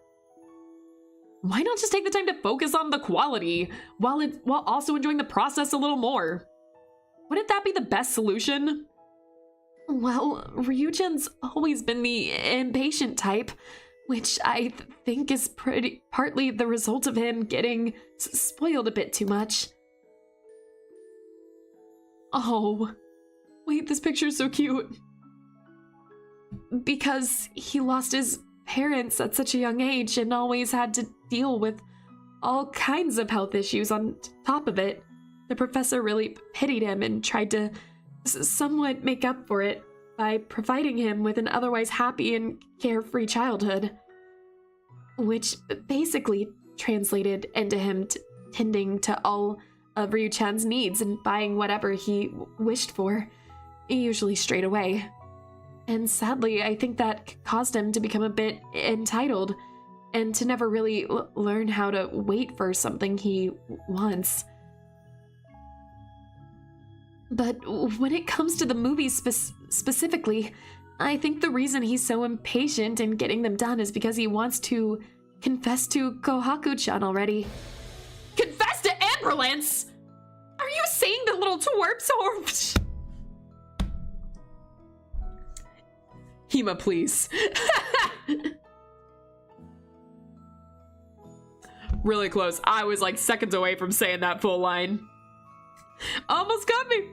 Almost got me there. Almost got me there. Oops. That wasn't actually supposed to slip out. Please don't mention anything about this to Kohaku-chan or even T. I'm the only one Ryu-chan told. It's kind of obvious. I don't know, there was like a couple of other things that I was like, I think there's something. That he's deeply in love with her. Huh. So that's why he keeps sneaking glances at her all day. Getting super blushy. And here I thought he was just embarrassed of all the cringy puns she kept bursting out. What does his confession have to do with rushing out the movies, though? Well, it's because he plans to confess to her during the final scene of the final movie. The entire trilogy actually builds up to the moment. Oh, it's like an enemies to... Oh, wait, hold on, I'm digging this. It starts out with Dr. Diabolus, Wu, and Princess Mayana being arch nemesis, but over the course of the 3 movies, Wu is going to switch sides and join Mayana to fight the true evil Lazarus Addon. Throughout all of that, Wu slowly falls in love with her, and after the final battle, he confesses his feelings to Mayana. But this fictional confession is simultaneously planned to be a real one. Ryu-chan poured his actual feelings for Kohaku-chan into this script, and I guess he feels like he'll have more courage to unveil them to her if it's on set in the role of his character. Either way, that's how he intends to do it, and I think part of the rush may come from the fact that he really can't wait to get there. And the same goes for me too, to be honest. I think it's really a cute idea, and ever since he let me read the final scene, I can't wait to film it and see how Kohaku-chan will react. So, you have no idea if she reciprocates his feelings? I've been thinking about asking her in a subtle way, but I don't think I'd be smooth enough to pull it off, and fear that rather than her letting things slip, I'd be the one to do so like I just did now. So I try to stay clear of the subject. I do think she likes him, though. She deeply cares about him, and I mean more than she does about T and me, which says a lot. Besides, whenever we play Otome games together, I used to play Otome games together with my friends too. I've noticed that she always goes for the cutie little grumpy boys. I mean, that is literally him, minus the cute, of course. Anyways, I think they're really adorable together, so I hope everything will work out, and they'll end up populating the planet with tons of tiny Ryuhakus. Okay. Huh. Who would have thought his movie ambitions would turn out to be an elaborate play to confess to Amberlance? Gotta say, that's one hell of a unique and creative way to do it. I've never even received as much of an anonymous locker love letter from anybody. I wonder why. I feel like I burned myself when I was trying to burn her. Anyways. Oh man, this is actually really cute. This would be like super cute if there wasn't a murder that has already happened. It's like kind of like actually incredibly adorable. As long as he keeps treating his besties the way he does, including that sweetheart of his, I doubt creativity and effort alone will be enough to win her heart, though. Still, even if I personally couldn't give less of a flip about whether they'll end up together or not, I care. I guess I'll cross my fingers. If only for Shichiku to be a happy shipper. All right. About Vic. We're gonna ask the big question now. I'd like for you to tell me a bit about good old Vic, and I'd appreciate it if you'd be honest with me this time. Because let's face it, given his criminal track record, it's somewhat hard to believe that you guys were the only ones he didn't act like a super big shit Terito towards. Shitarito? At the very least, it couldn't have been all rainbows and one-horned triceratopsies. He wasn't nearly as nifty a guy as Mr. Grump made him out to be, was he? No, he really was a super nice guy. We're definitely lying through our teeth. And you're a super bad liar, Shichiku. Well, Haku-chan told us about the whole loan shark thing. I couldn't believe it. Oh, hey, I'm seeing more of you guys playing other games, not watching me. I'm kidding, go play what you want. I don't mean to call you guys out on stream. I keep forgetting to turn that off.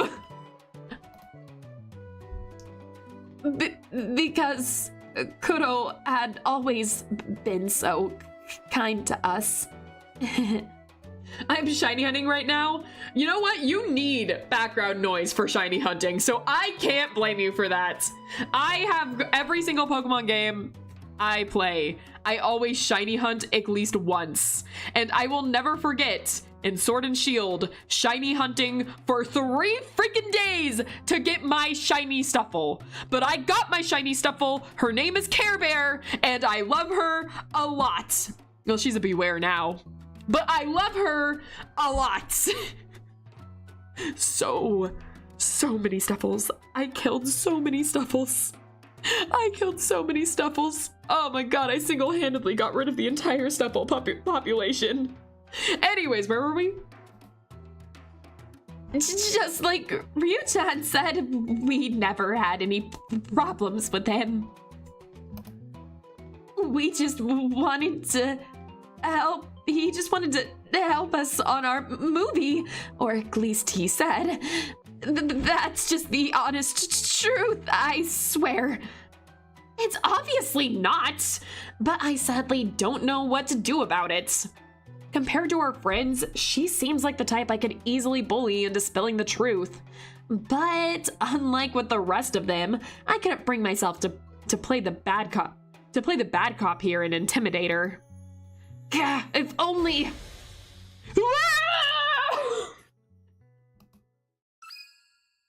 This face. Yeah? What the heck? What was that? I know that primal caveman screech all too well. That was undoubtedly KK. Something must have startled that big scaredy cat again. And given that a scream was much louder and shriller than anything I've heard before, it might be something serious this time. I'm gonna go check real quick. You stay put right there, got it? No peeking around the corner whatsoever. Oh, okay.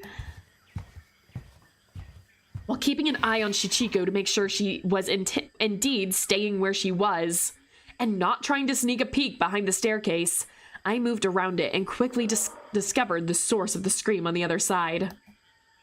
There, KK was lying flat on his back near Roberta. Shinpin had already rushed to his aid and was kneeling beside him, while all I could do was gape at the scene, totally dumbfounded. It took me a moment before I was even able to speak, but by then, someone else had already snatched the words right out of my mouth. What happened? Is Officer Genba all right? Genba, not Genba. Genba. I'm gonna be doing this all the rest of the playthrough.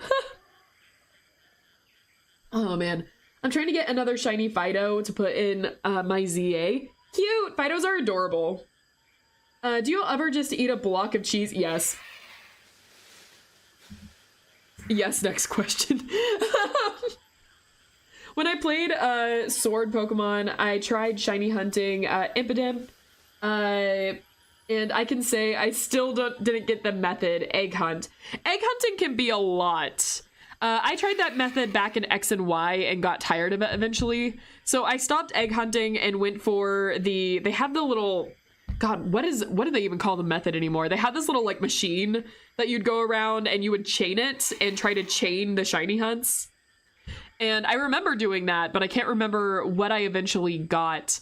I know eventually I got a full chance shiny, so like I just randomly ran into a cave and a shiny happened to appear. And it's the only one I have ever gotten like that to this day. I have never gotten another one, but that was my X and Y playthrough. I remember I also traded for a lot of shinies. Okay, because that's what I'm doing right now. Yeah, I have definitely had my girl meals be like that before, so oh man. Yeah, I was determined in my game because Sun yes, as Sun and Moon is the Hawaii one, right? But like in that one, in that game, they released a lot of Pokemon that I really loved. But very specifically, Beware became my second favorite Pokemon to ever exist. I love Beware so much. He's so cute. He is a menace. He will break my back. I love him. And so like, you know, my order goes Gengar and then Beware as my favorite ones. So, Pokemon that can kill me, I guess. But I did not shiny hunt in Sun and Moon, now that I think about it. I didn't really shiny hunt in that one, so when I got Sword and Shield, I was determined that I was going to get a shiny Beware. And in doing so, in order to get him, I destroyed the entirety of the Stuffle population in my playthrough. It was quite the thing. Let's see. I can say that I would never get a shiny in Sword and Violet game. They kind of made it easy in Sword and Shield, but even though they made it easier, it still takes a long ass time. You either get it like really fast or you get it like by killing 600 Stuffles. You can either get it really fast or kill 600 Stuffles to finally get your shiny Care Bear. Anyways, I don't know how shiny hunting works in Scarlet Violet. Have not played that one yet, so not sure. Anyways, Shinpin. Let's see, my voice for you. Well, he doesn't seem to be hurt as far as I can tell, but he's definitely out cold. It is really hard to do his voice when I'm sort of sick. That one's gonna be a hard one. Oh no, please don't have many lines this episode. Okay, it's good to hear that he didn't injure himself, but what the hell could have scared him so much that he fainted right on the spot? I honestly don't know. When I heard him scream, I immediately turned around, but only caught him going down like the Titanic. I guess something must have startled him again, but I couldn't tell you what. I see. It's like I told you. This sort of thing can happen to anyone for all sorts of reasons. Yeah, I suppose this is good motivation. Anyway, don't you worry about him. I'll take good care of our precious little Faintichi. You just get back to your investigation, Raccoon. All right. And I should too, I guess. Especially since it doesn't seem like they've noticed me yet, meaning I can sneak away before they realize that I got worried. You dumb idiot! You better not be fine. You better be fine, or I'm gonna make sure, double sure you ain't. Almost said you better not be fine. Not wishing for your recovery, Genba. Anyways, you better be fine, or I'm gonna make double sure you ain't. All right, sorry about that. What happened? Did somebody else die? Oh no, she's on the verge of drifting off into despair zone again! I gotta pull her right back before it's too late, and I can forget about asking her any more questions. Nothing bad's happened. My colleague just fainted. Because he saw something terrible? Not at all. There was just some, white little bunnies suddenly dropping out of the skylight and falling right on top of him. It was so unexpected, he screamed and, fainted because of how fluffy and cute they were. Bunnies? How did they get on the roof? I don't know. We've already got a guy on the job to investigate. Okay. Poor things. They didn't get hurt, did they? Nah, they're all fine and dandy. Could I maybe see them? Sorry, but they've, already been brought outside and handed over to professionals who will make sure they'll be better taken care of.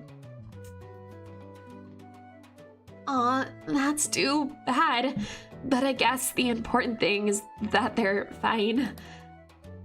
Wow, I sure would have loved to see that. Bunnies dropping from the sky.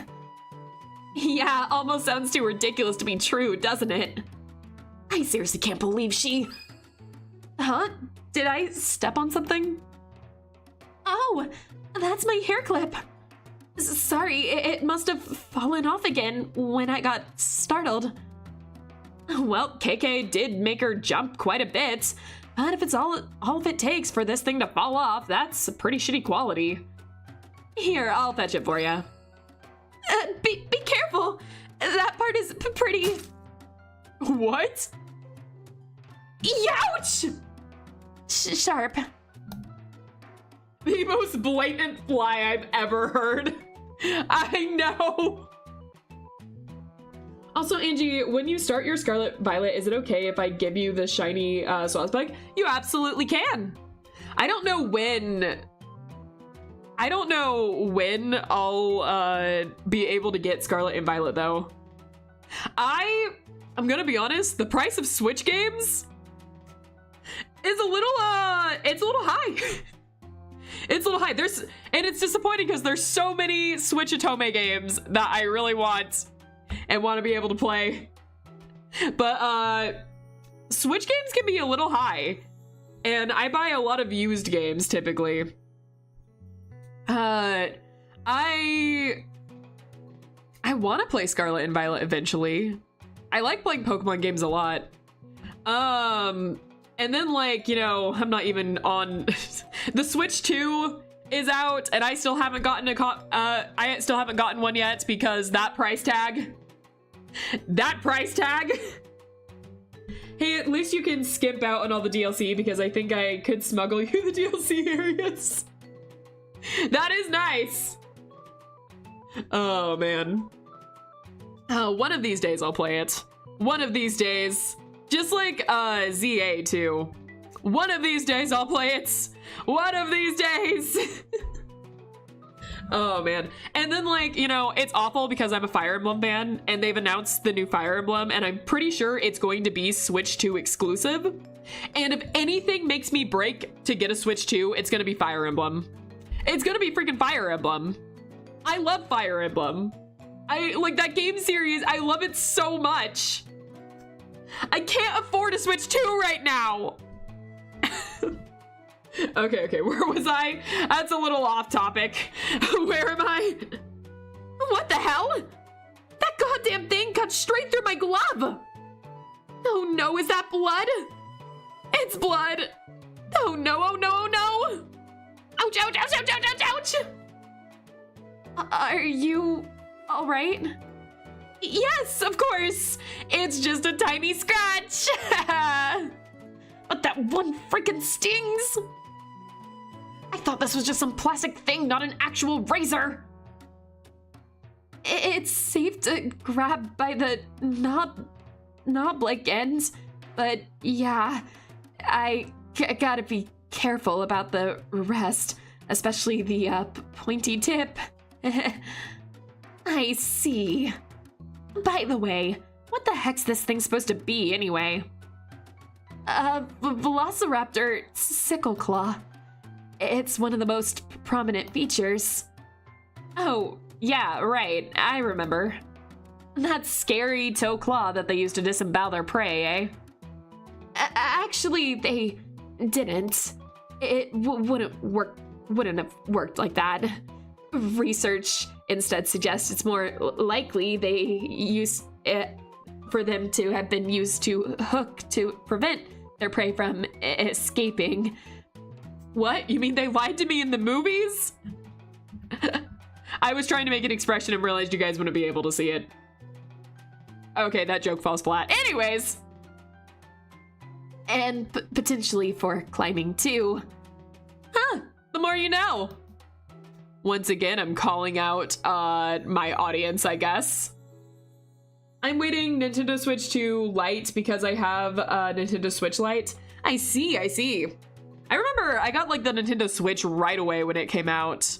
Mostly because I knew a Fire Emblem game was going to be announced and because I wanted to play Pokemon. I wanted to play Pokemon so bad. I got that Switch right away. Oh man. So many Nintendo games I want to play and it's so expensive. All right. Well, anyways, here you go. Thank you.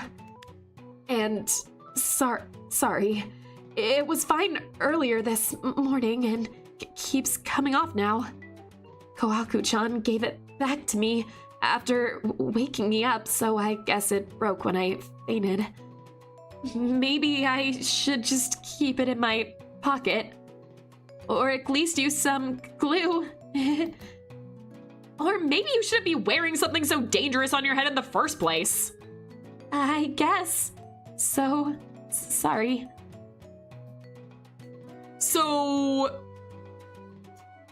the fact that they're showing this, that this is so sharp, that just by picking it up, she got cut by it, and it falls off easily.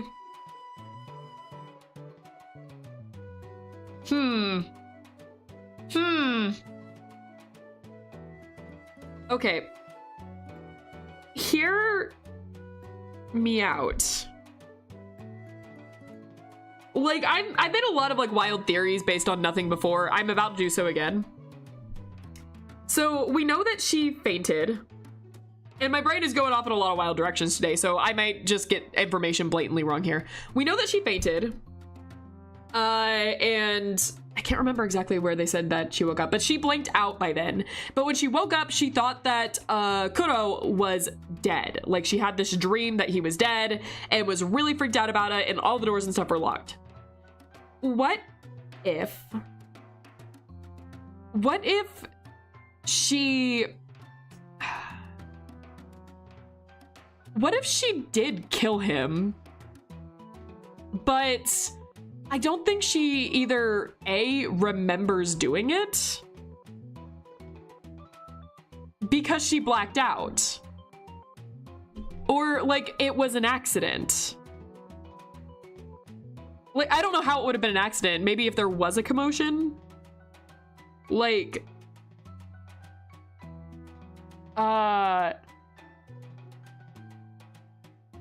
I mean, I don't exactly know what could have happened. But like, if she had killed him and then fainted immediately after because it was either an accident or because like we know his neck is slit, and we kind of theorized that the neck slit thing was based on the, you know, him sliding through the tooth and everything. It can be explained by that, but I'm not exactly sure if I buy that, but like it can be explained by that. But like, we already kind of have the theory that he's already dead by the time he's in that T-Rex. We already kind of have that theory. We know that she fainted sometime before, and when she woke up, she thought he was dead. She's panicked about it, but she had fainted So what if she had actually killed him? And I'm going to say accidental. I'm gonna say accidental. I mean, I don't know how you accidentally slit someone's throat, but it's, you know, I'm gonna say accidental. But maybe she accidentally killed him. She blacked out, she fainted. The rest found out and decided to cover the evidence. And that's why the door was locked. That's why all of that happened. And then they tried to set it up and everything. I don't know. I'm just throwing stuff out more than anything. I don't know. I don't know how it would set up this way. If they were fighting, maybe, but what would they be? Why would he pick a fight with her? Because like my only theory of like how it could be accidental is like maybe they were fighting.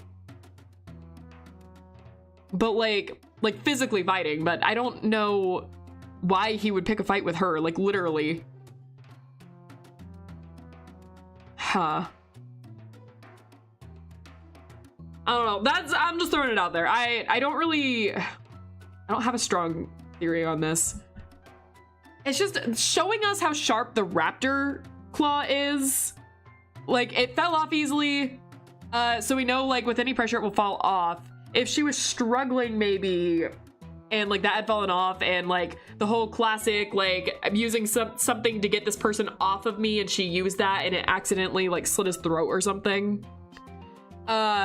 Possible. We know his nose was broken, which is a huge thing and can in fact kill someone. So I suppose that's another thing is like that could happen. Oh man. I don't know if she would have broken his nose though. She might have. When people are desperate, it can happen. This is all off on the theory though that she's struggling with him and I don't know what would have caused that. All right. We're gonna go on for a sec. I mean, they're still lying to us, so there could definitely be something. I don't know if I'm like sticking with this theory. This theory can change like easily, but we'll see. We'll see. Throwing various types of pasta at the wall and seeing what sticks. Yeah, basically that's what I'm doing. That's basically what I'm gonna do. Do I need to catch all Pokemon to get a shiny charm? Or do I just need to see them? I believe for the shiny charm, you need to catch all the Pokemon that are in the current game you're playing. I think that's how it works. I don't think I have ever gotten the shiny charm in my game before. I don't think I have ever once actually gotten a shiny charm. All right, anyways. I guess so. Sorry. It used to be in the blade of a raptor-themed a karambit knife Kohaku-chan gifted me, but I never had any use for it and it just collected dust. So one day when I thought it'd be cool to have a sickle claw hair clip, I used it to make one myself. Meow. Wolf. Hello. Welcome in. I'm a dumb bitch. Why did we suddenly call ourselves that? It might not have been the smartest idea, but you don't have to go that far. Ew, what the fuck? She barked. What did you want me to do? You literally meowed. It's right back at you. Ew, what the fuck? You meowed. What do you want me to say? Hey, Angie, what's your favorite pork dish? Mapo tofu. Mapo tofu, because it has, I know it's a tofu dish, but it has pork in it. And like it usually has ground pork in it and it's really spicy and like depending on how it's made it can be so good. Oh my gosh, I love Mapo tofu. How do you spell that? M-O P-O, or it's M-A-P-O actually, isn't it? Mapo. M-A-P-O, yeah. If I remember correctly, the shiny charm more than doubles your odds of getting a shiny. I don't remember what the chances are. But yeah, Mapo and then tofu. Tofu map. Mappa tofu? Oh my gosh. Okay, okay. Have I missed anything else in chat? Okay, no, I think I got everything. All right, moving on. If anyone, Amberlance is the dumb bitch for gifting you something so dangerous. Anyway, you still had more questions about Kuro? Not really. I guess we're done with him. Okay. As long as I don't want to get more abrasive with her, I'm not gonna get her to admit the truth anyway. That said, she really is a bad liar. There's no more doubt in my mind that Vic wasn't such a nice guy to him after all. We just need the evidence to make them confess as much. About her family. Say, this place next door to yours is your family's, right? Yes. As far as I know, they haven't responded to what happened here in any way, shape, or form, let alone tried to inquire about you, so I take it they're not home? No, they're not. Then it might be a good idea to give them a call and let them know that you're fine. You know, before they come back, drop their jaws at what's going on here and get super worried about you. Should have long done so, to be honest. So super sorry about that. You've probably been waiting to talk to him this whole time, eh? Anyway, can't let you go fetch your phone from upstairs, but you can use mine. Thanks, but there's no need. You sure? I don't have their numbers, and it's not like they would care anyways. But you're their daughter. Surely they do. Maybe, if they actually wanted me. Oh, the music's stopping and everything. What? Never mind. Of course I mind! Where are they now? I don't know. To be honest, I haven't seen them since long before I moved in here. Sometimes I wonder if they even intend to ever return at all. What the heck? Anyways, point is, we can't reach them, and I'm not sure they won't be back for a while. Not that it matters much, because my real family's right here anyways. Yaddy-doo, I hear Super Saiyan 3. Holy. I can bring him in. I can bring him in. Let's see if I know where he is. Let's see. He's usually on this side of the screen. Is this? Nope, that's Baxter. Is this? No, that's Baxter. Is this? How many of you are there? Okay, I know he's here. I know he's here. Give me another chance. I've got this. Okay, okay. It's not any of these. They're too big. Nope, that's regular Ollie. I know he's here somewhere. I know. Nope. Not reading that. Where the hecky did it go? Oh god, I'm talking like her. Alright, alright. Wait, this is the start of it. Nope. I'm ignoring that one. Wait, that's the start of it. So that means it's somewhere in here. Where? Where are you? No, okay, that's mantis shrimp stuff. That's Harley. So it's not these. Where did it go? I know it's somewhere. I know it's somewhere here. Is it? Ah! I found him! Okay, okay. We're gonna move you like this. And then you're going to be turned around. Facing this way. There. There's our cool Oliver. All right. Hey, Angie, can you paste the PNG I just sent you anywhere on screen so it's visible? Fear. Okay, what did you send me?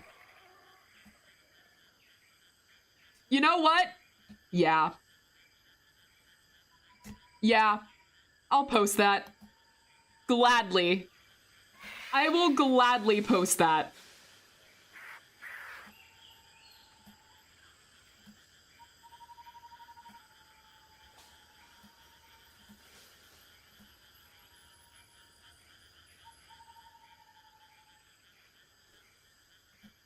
Dino Nuggy.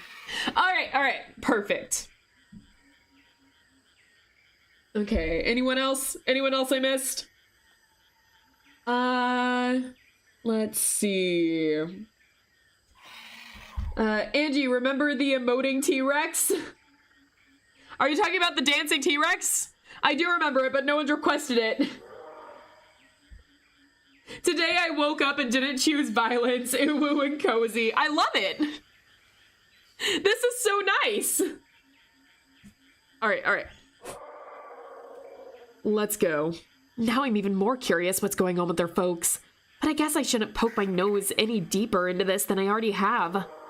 Given all the little snippets I've heard, I can pretty much piece together their relationship anyways. And if I'm right, I'd sure explain a lot. Gah, nothing gets me more fuming than parents not giving a crap about their children. I don't want to see now if I could track them down, because I'd sure love to know what they've got to say for themselves and give them a piece of my mind, along with a punch of my fist. I mean, might as well try to kill 3 birds with 1 stone, eh, Sui? And Bird Brain is the last one. All right, we've questioned everyone. Chichiko's was... Yes, I'm going with her nicknames. Chichiko's was really actually informative. Am I actually leaning into the theory that it is her? Because, like, she is sort of the least suspicious out of all of them. But, like, what she said there with, like, she thought she remembered him dying. Or, like, she dreamed it, specifically. And I don't think that was a dream. I think she actually remembered him dying. Okay, either she saw it, so she saw someone else kill him. But she never said that in her dream. She was very specific in, that she just remembered him dying. So I think she saw it directly. I mean, now have a good night, Klepek! Thanks for stopping by! So, like, I do think she saw it directly. It could be that she witnessed someone else do it. That is a possibility. Goodbye, remember to water and snack. I am watering as we speak. I don't really have any snacks around, though. I'm gonna have to go to the store. All right. But I think she's more directly involved in this now.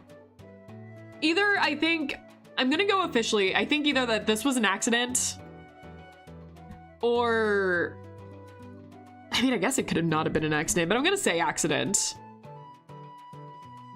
I think I'm gonna go with accident and that she did it. Final answer.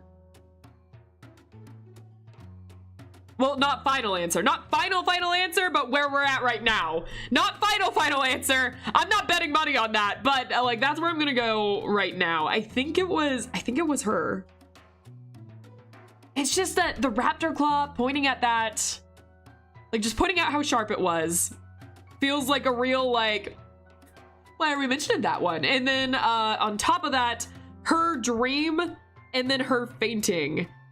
Like I really think I am like actually betting now that like she has a lot more to do with this than just me joking about her jacket. Okay, Bird Brain. Okay, big boy. We're gonna make one thing clear right now. No dino trivia, no endless fawning over the fluff face, and generally no rants about whatever the hell I don't give a flip about. Angie, can I swap Cordon to their ride form? Ride form? I do allow for swaps, so yes.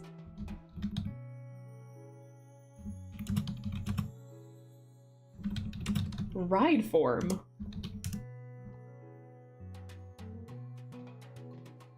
Oh! Oh my gosh. He is a motorcycle. Okay. Let me just... I gotta find him first. Look, it looks like he's flying. Okay. And you... Nope, wrong one. You... Yep, there we go.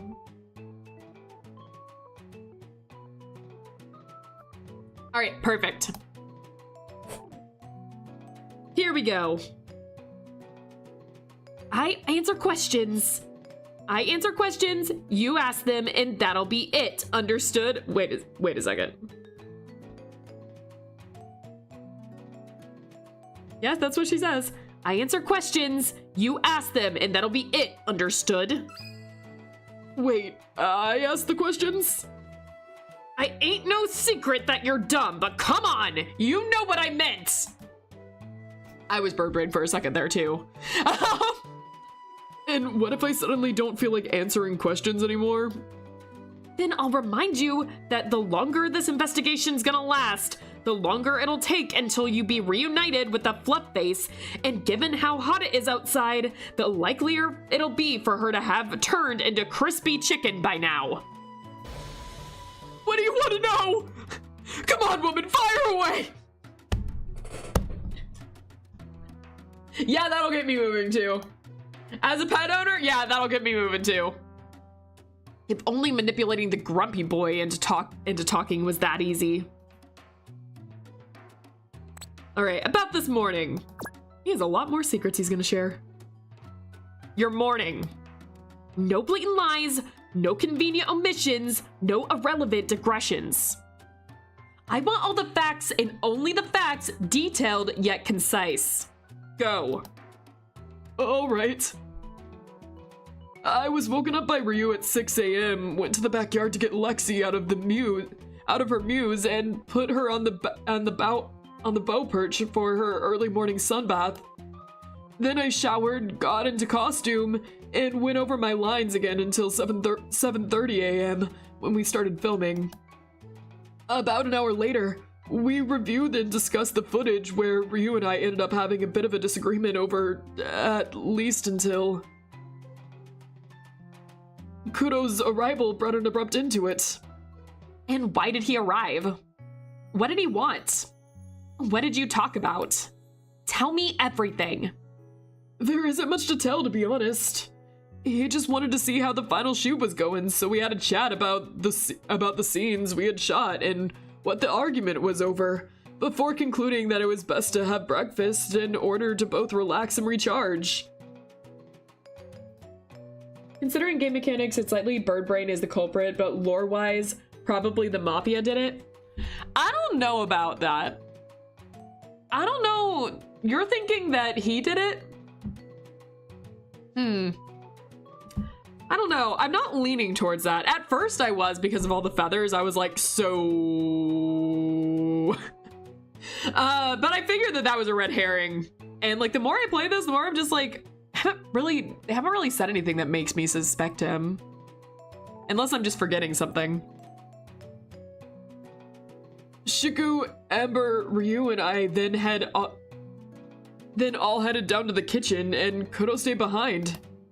Although, in the spirit of full transparency, I should mention that before I helped prepare ours, I dropped by the backyard real quick to check on Lexi and deliver breakfast first. That's all fine and dandy, but what about Vic? Why didn't you guys have him join you, or what was he doing up until Mooney spotted him in the backyard? Well, he may have been an avid supporter of ours, but we weren't close enough to eat together. How are you doing, Susie? I'm not Susie! I'm just wearing her face! You know, you can interpret that really creepy, actually, but I didn't mean it like that! I'm just, like, they just put her over my face. It's a long story! Anyways, up Undyne.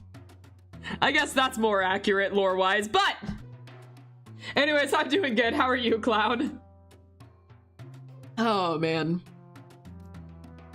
As for what he decided to do in the meantime, outside of going to the backyard, of course, I honestly couldn't tell you. Don't bullshit me.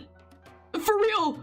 Like I said, only us four went to eat, while he remained upstairs, so how'd I know? And what about after breakfast? Shichiku collapsed on her way to the bathroom only a few minutes after Mooney saw Vic, so he must have still been in the backyard, right? I honestly couldn't tell you. Don't bullshit me! For real! Not long after Shiku had left, Amber did so as well, and just a couple of moments later, we heard her yell out our names, so we quickly went to check what was going on. Needless to say, we were really shocked and extremely worried to see Shiku lying on the floor there, so checking Fukudo's whereabouts was the last thing on our minds. Fair enough, but it sounds like there was a bit of a commotion, and given the close proximity, I'm surprised Vic didn't hear Amberlance yell and come and ask what that was about. Well, the door to the backyard was closed, and he was apparently really angry, wasn't he?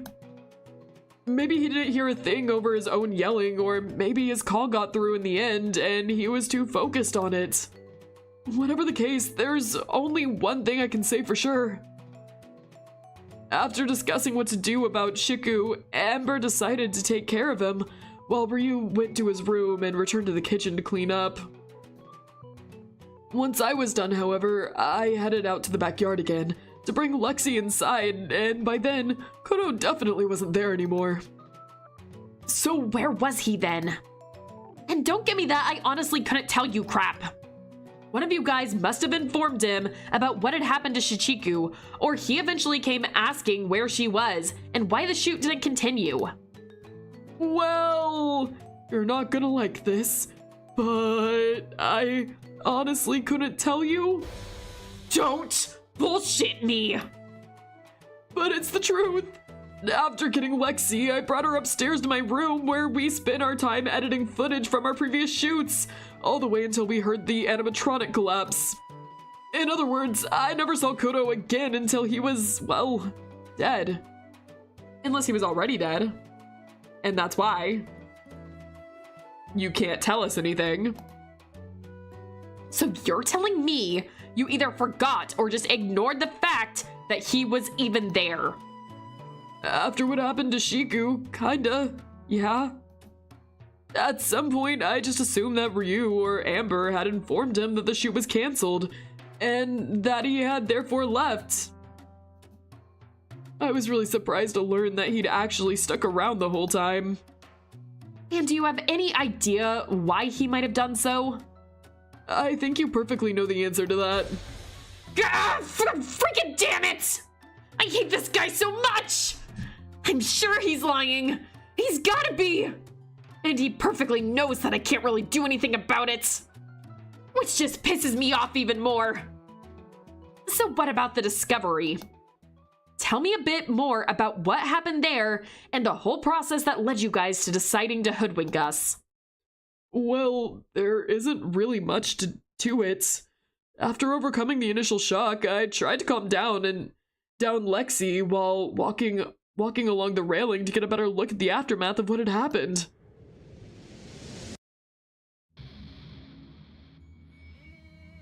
When I saw all the blood and noticed legs and brown pants sticking out of the animatronic, I quickly put two and two together and realized it had to be Kodo.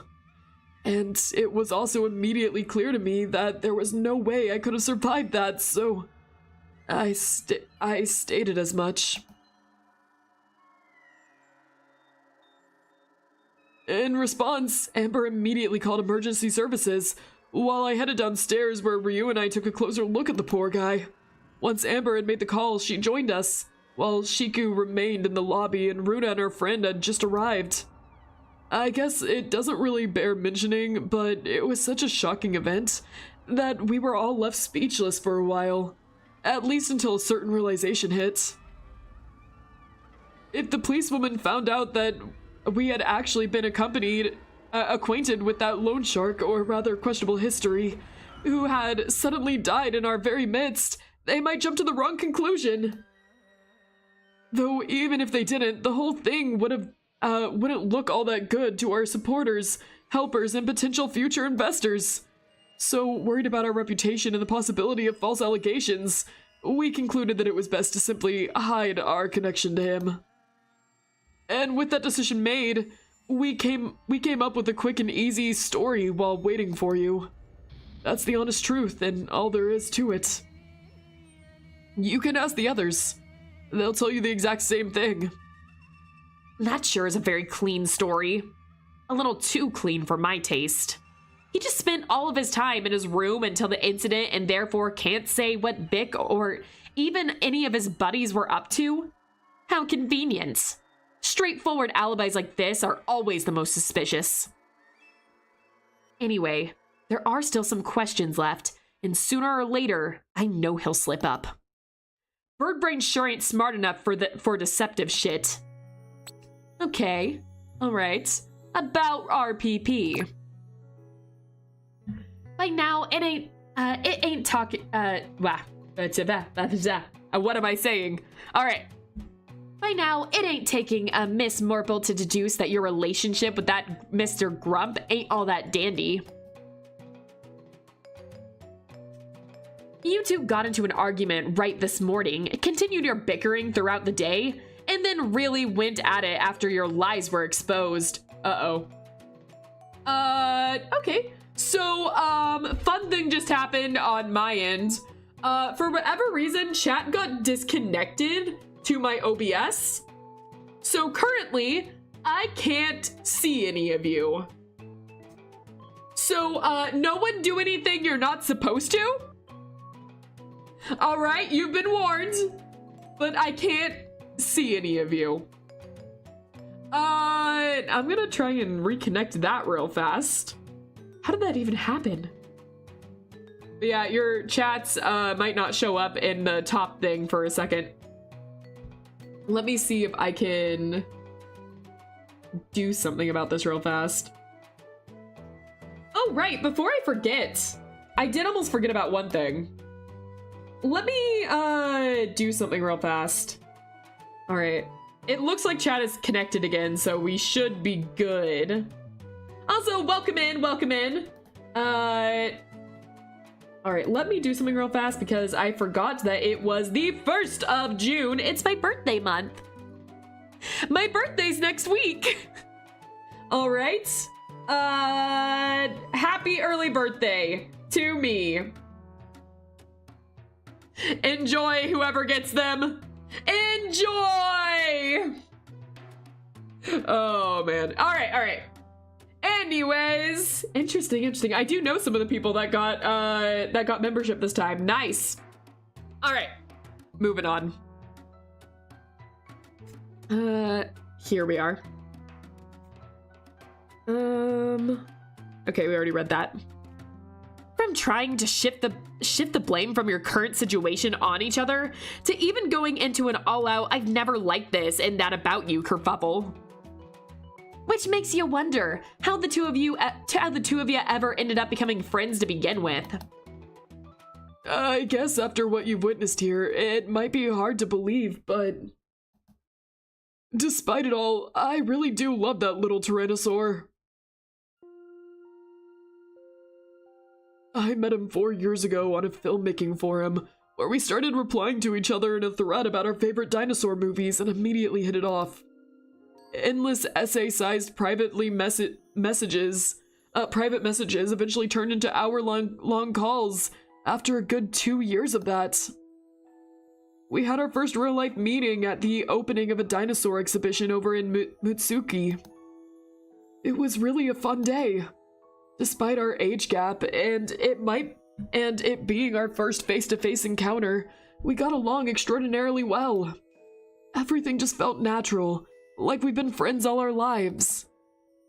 And at that point, Ryu sure had already made a huge difference in mine. After seeing no future as a VFX artist and deciding to go down the programmer route instead. He was the only one who kept praising my work and encouraging me not to give up on my dreams. He was quite literally my first real fan, and I'm very grateful for all of the love and support he's given me. Including, of course, inviting me here to not only provide me with a new home and a job in VFX, but also the most awesome time as my life as a member of his Raptor pack. I really owe him a lot, and as far as I'm concerned, he's not just become my the best friend I've ever had, but also the little brother I've never had. We might have been arguing a lot recently, but that doesn't change anything about that. On the contrary, the more you love somebody, the more heated your arguments can get, precisely because you care so much. Because it frustrates you that they make irresponsible choices. You want them to be happy, successful, and safe, and sometimes that requires some harsh words and forceful nudges. That's more or less the way things are with me and Rue, at least at the moment. Or rather, ever since around May, I guess. That's when he started to grow increasingly more obsessed and reckless with his movie ambitions, and to the point of deeming them far more important than anything else, including his own health and at times even his friends. Huh. I wonder what news he could have gotten that possibly would have made it so he felt super desperate to get this movie finished as fast as possible. I wondered what could have caused that. Huh. Anyways, there are moments when it almost feels as though he's either forgotten or just stopped caring about how we feel and what may hurt us. He's becoming increasingly selfish, to be honest. And you said it started in May? So up until then, he wasn't like this at all? Well, he's always been obsessed with his projects, just not to this degree. The main problem is that he's suddenly become hell-bent on this idea of getting these movies done ASAP, while simultaneously still trying to make them as flawed as possible. Something that obviously doesn't mesh well and consequently resulted in a lot of frustrations. The more things didn't go as planned, the more he drove us like slaves to make up for the delays, expecting us to work all night and day with barely a break, sometimes even getting angry at us if we complained or made as much of the tiniest mistakes. Needless to say, that didn't make the production go any smoother, and on top of it, resulted in all of us having a lot less fun and suffering under the enormous stress. Ironically, he himself the most, because it's obviously anything but beneficial to his health. That sure sounds odd. Any idea what might have sparked this sudden change in behavior?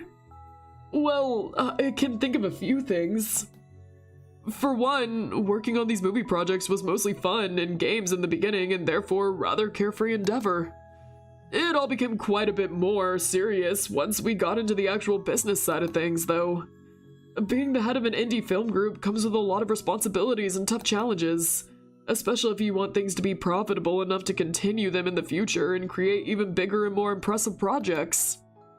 Turning a passion into a profession is never an easy task and can quickly turn into a very discouraging journey, so I'm sure there's a lot of pressure and anxiety resting on his young shoulders. And it's made all the more difficult due to his medical condition. His health issues always throw wrenches into his plans, and if they don't flat out prevent him from doing what he wants to do, at least cause things to take way longer than they should. And to that was that. Can't speak again. And to that, the fact that he's been almost exactly a year now since his grandfather has passed away, and that our biggest supporter turned out to be a shady loan shark, and it all just exacerbates the emotional distress he's already suffering from. It's no surprise that he's become somewhat distant lately, and spends a lot more time by himself. Just the other day, I found him sitting in the library reading his grandfather's books while being covered in tears. I'm sure he still misses him a lot. The pain of losing someone so important to you doesn't go away. And quickly, that quickly. And we have to remember that he's still just a kid. One that never knew what it's like to grow up. And grow up with his parents, and whose grandparents both died before he even turned 17, so...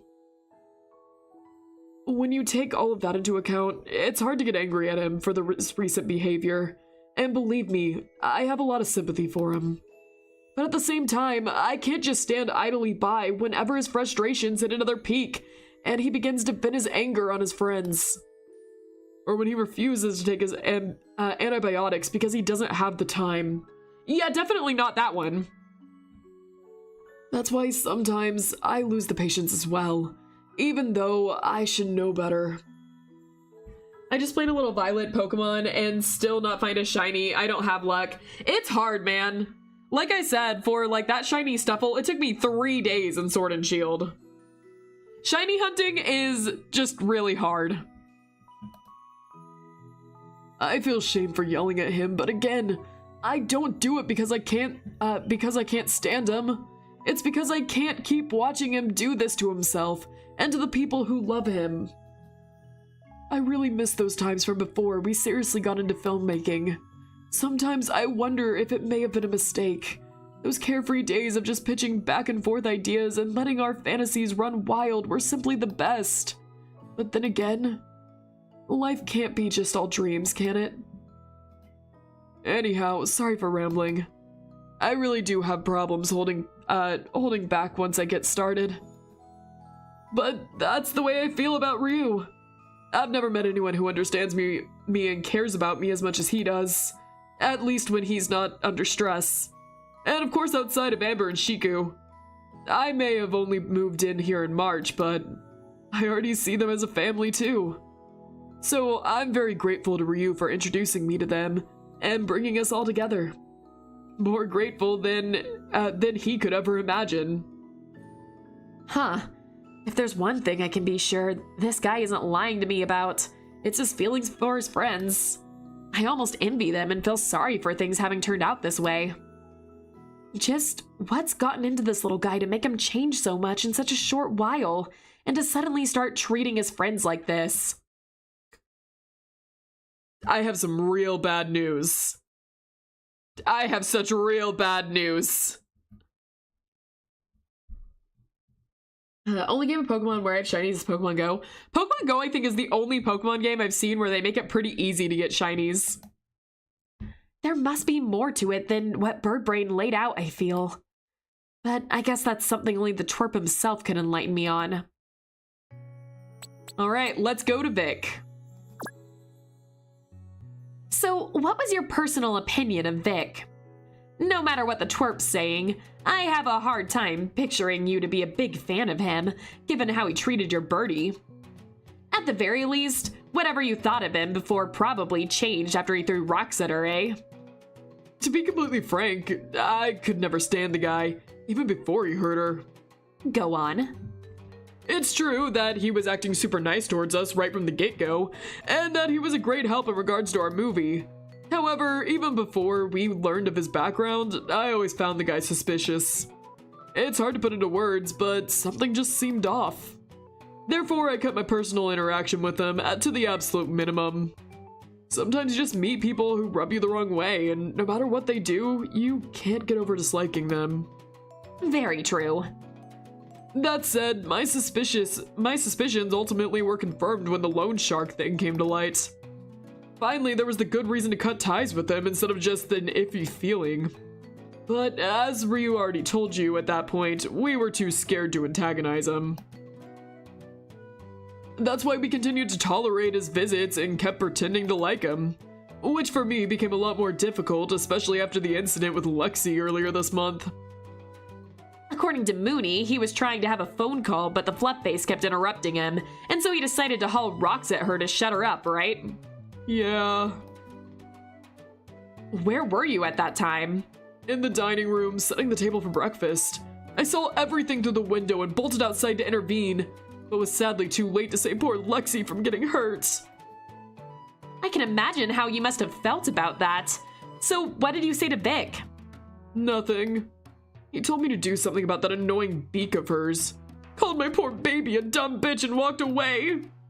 It took a lot of restraint to neither respond verbally nor physically. I was really angry, to put it mildly, but again, I didn't dare pick a fight with him. Besides, Lexi's well-being came first, so I took her to the vet right away. Better than me, I would have straight up attacked him. I wouldn't care what he was. No one hurts Oliver. All right. Was she badly hurt? Thankfully, no, but animals remember these things, and so 2 days ago, when he entered the backyard while Lexi happened to be out on the bow perch again, she panicked when he got a little too close for comfort and immediately charged at him. Oh god. He apparently stumbled backwards, fell on his ass, and tried to protect his face with his arms, while her talons went to town on him, shredding his sleeves. I heard the screams, rush outside, and managed to calm her down, while he was anything but calm, as you can imagine. He was crying all about how his expensive tailor-made one-of-a-kind suit was ruined and how much pain he was. To be fair, his arms were completely covered in blood from all the scratches, but he definitely overplayed it. Anyhow, he dished out some more insults towards Lexi and me, and then went off to the hospital. Today was actually the first time I've seen him since, so I was especially keen on staying away from him. That may have been played into Lexi and me holding up into my room. And what about this morning when he showed up? I'd assume he probably had a few words to say on the matter, didn't he? That's the strange thing, not a peep. Since he didn't address it, I kept my mouth shut too. That really is strange, especially since it sounds like Vic had a super short fuse, given how quickly he got annoyed by the Fluffface or Peeps not answering his calls. Which is why it's also hard to believe that he never lost his patience with you guys at any point before. What can I say? The guy was an enigma from his strange behavior towards us, which contradicted his history all the way to his inexplicable actions towards today that led to his death. You must be very happy to know that he's gone and can't hurt your birdie anymore, huh? Let's just say I'm not gonna shed a tear over him. Very interesting. For once, this guy being such a big blabbermouth actually provided me with some super useful info. Taking the whole loan shark contract thing out of the equation for a moment, he definitely would have had a bigger reason to get rid of Vic. I'm surprised he even shared this much. Then again, KK did bring up the fact that Mooney knew about the Fluffface getting attacked, so he didn't have much of a choice. Still, a little more straightforward than I expected him to be, especially with the final remark there. Come to think of it, all of this begs some more questions regarding this morning, doesn't it? Alright, 1 second guys, I gotta mute for just a sec.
Okay, back.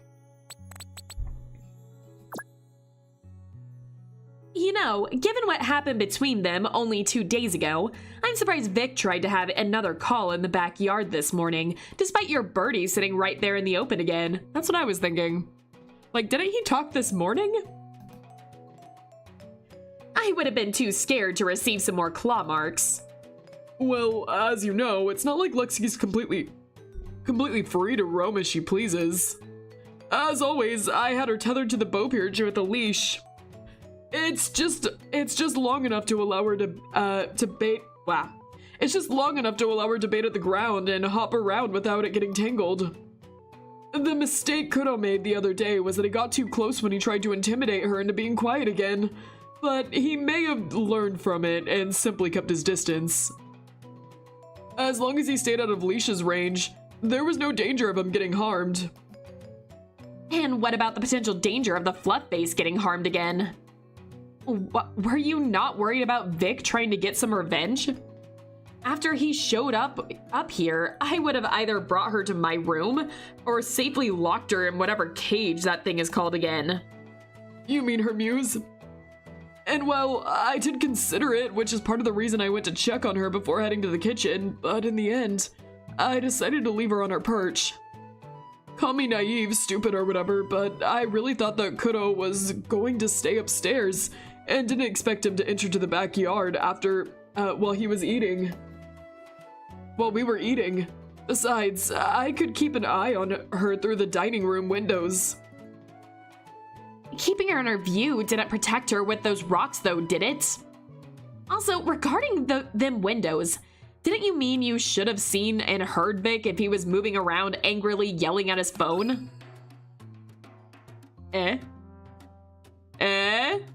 Morning, Babushka Lumine and my handsome Oliver. I'm not Babushka! But also, good morning. Good morning, how are you? Oh man, Oliver had to get locked out of the room a little early. He started messing around with the printer, which he usually doesn't do, so I think he was just trying to get my attention. Oh man, I have to mute real fast again. My nose is just going like crazy all of a sudden, so I'm gonna mute real fast.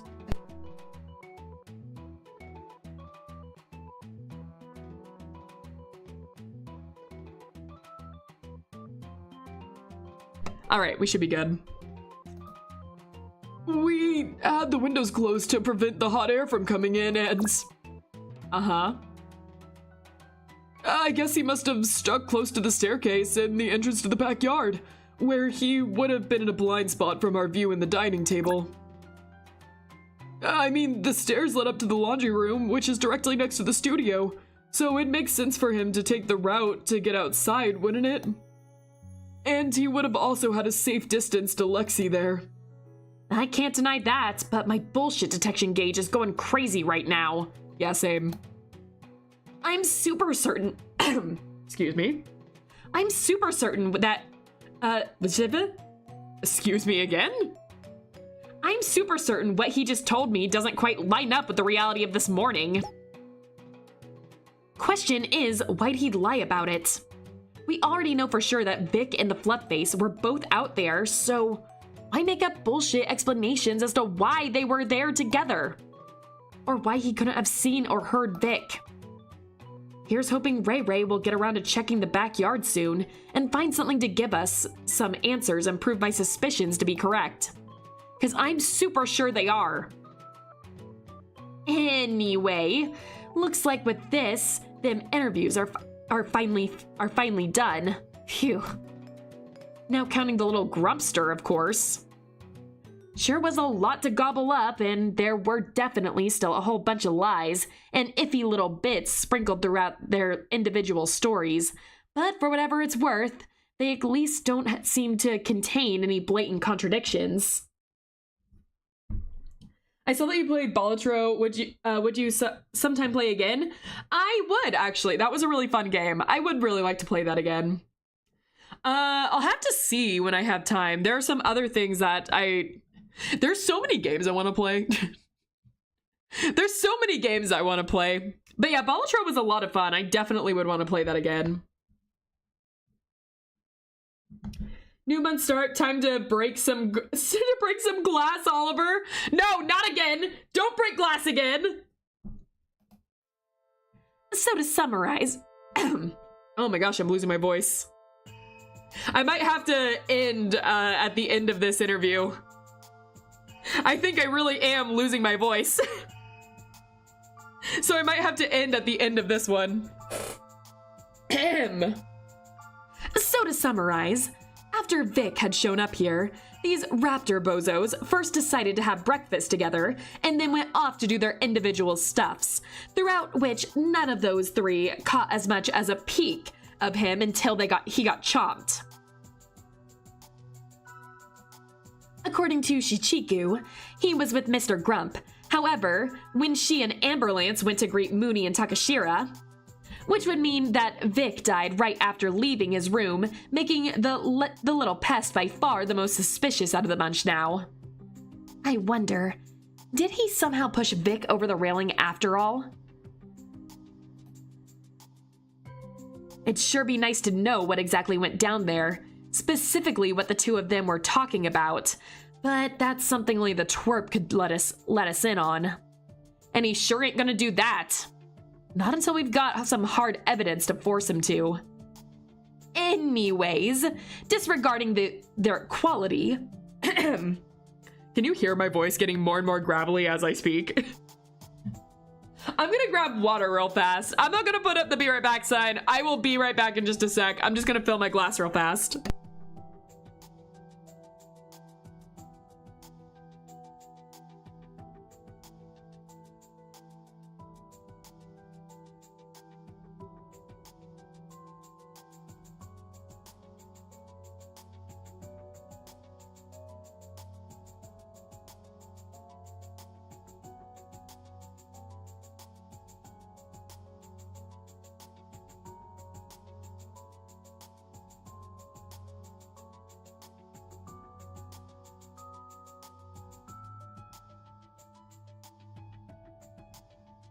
Okay, I almost started talking without turning my mic back on. All right, let's go. Anyways, disregarding their quality, I've gotten all the answers to everything KK asked me to ask them.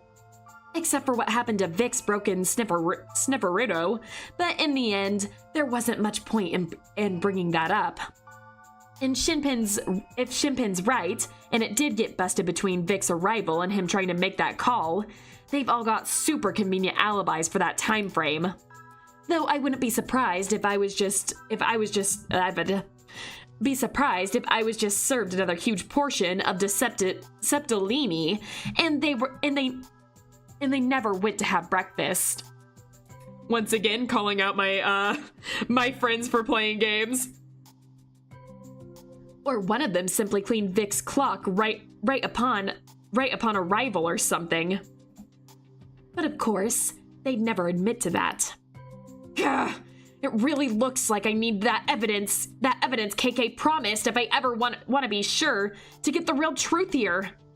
And on that note, I haven't heard a peep from him or Shinpin ever since his sudden shutdown, which is kind of worrying. As dumb, annoying, cheesy, goofy, naive, incompetent, and smartassy as he may be, I really don't want anything bad to have happened to him. Guess I'm gonna have to check how things are once I'm done with the DPA stuffs. The case file Raptor Pack account has been revised. Interesting. Wink. Going in for Raise now.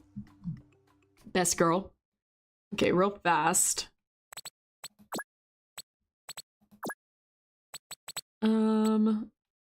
It was the Raptor Pack account, I think. Let's see. Yes, this is different. All right. Today was supposed to be the last day of filming for Raptor Pack Productions' first movie project. Their original plan was to shoot the final scene in the morning, finish by noon, and then enjoy the rest of the day by celebrating their achievements with a little rap party. At 6 a.m., they began to get ready for their first filming session, which started at 7:30 a.m. Hi, Oliver! And lasted for about an hour. During that, wait, the door was closed. How did you get in here? How are you in here?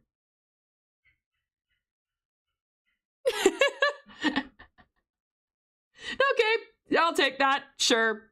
I don't know if any of you just heard my cat meow at me with that. That was cute. But also, how are you here? Yeah? Is that your final answer? Come here, silly.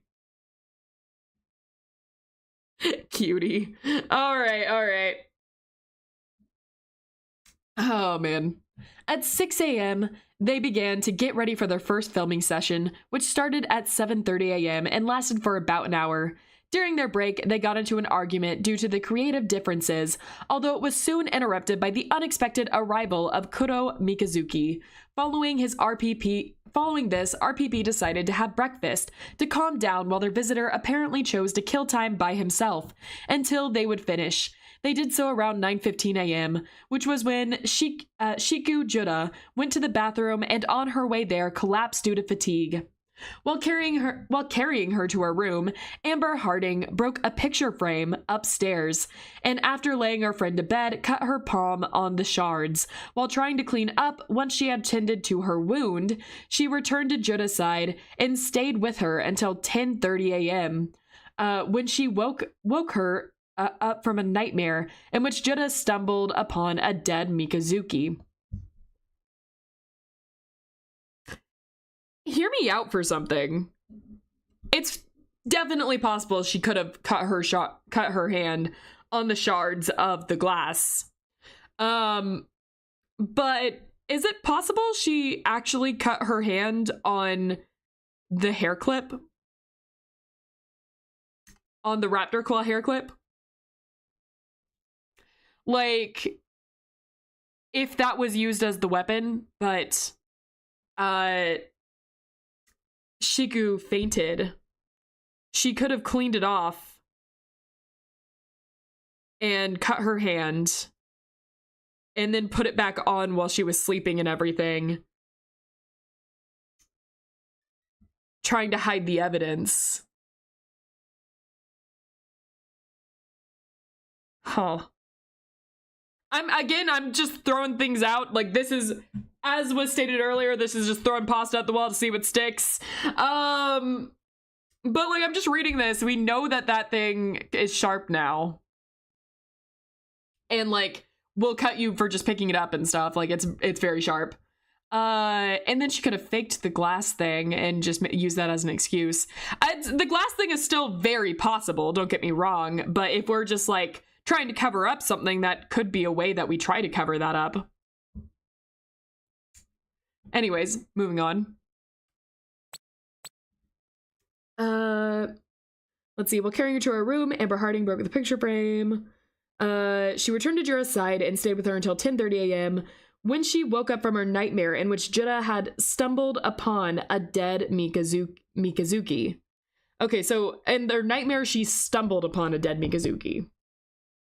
So it is possible that he was killed, I guess, in a different way, and she just, you know, stumbled upon the body and then fainted. So maybe I read that wrong. That's my bad. I don't know, though. You can't see my expressions, but I'm just like glaring at the screen right now. Okay. Unable to tell dream from reality at first, Juda panicked and ran off to see if Mikazuki was still alive. She eventually learned he was with Ryunosuke Hazama in his locked room, where she overheard the two of them having a conversation. It was here that Harding caught up with her friend and managed to calm her down.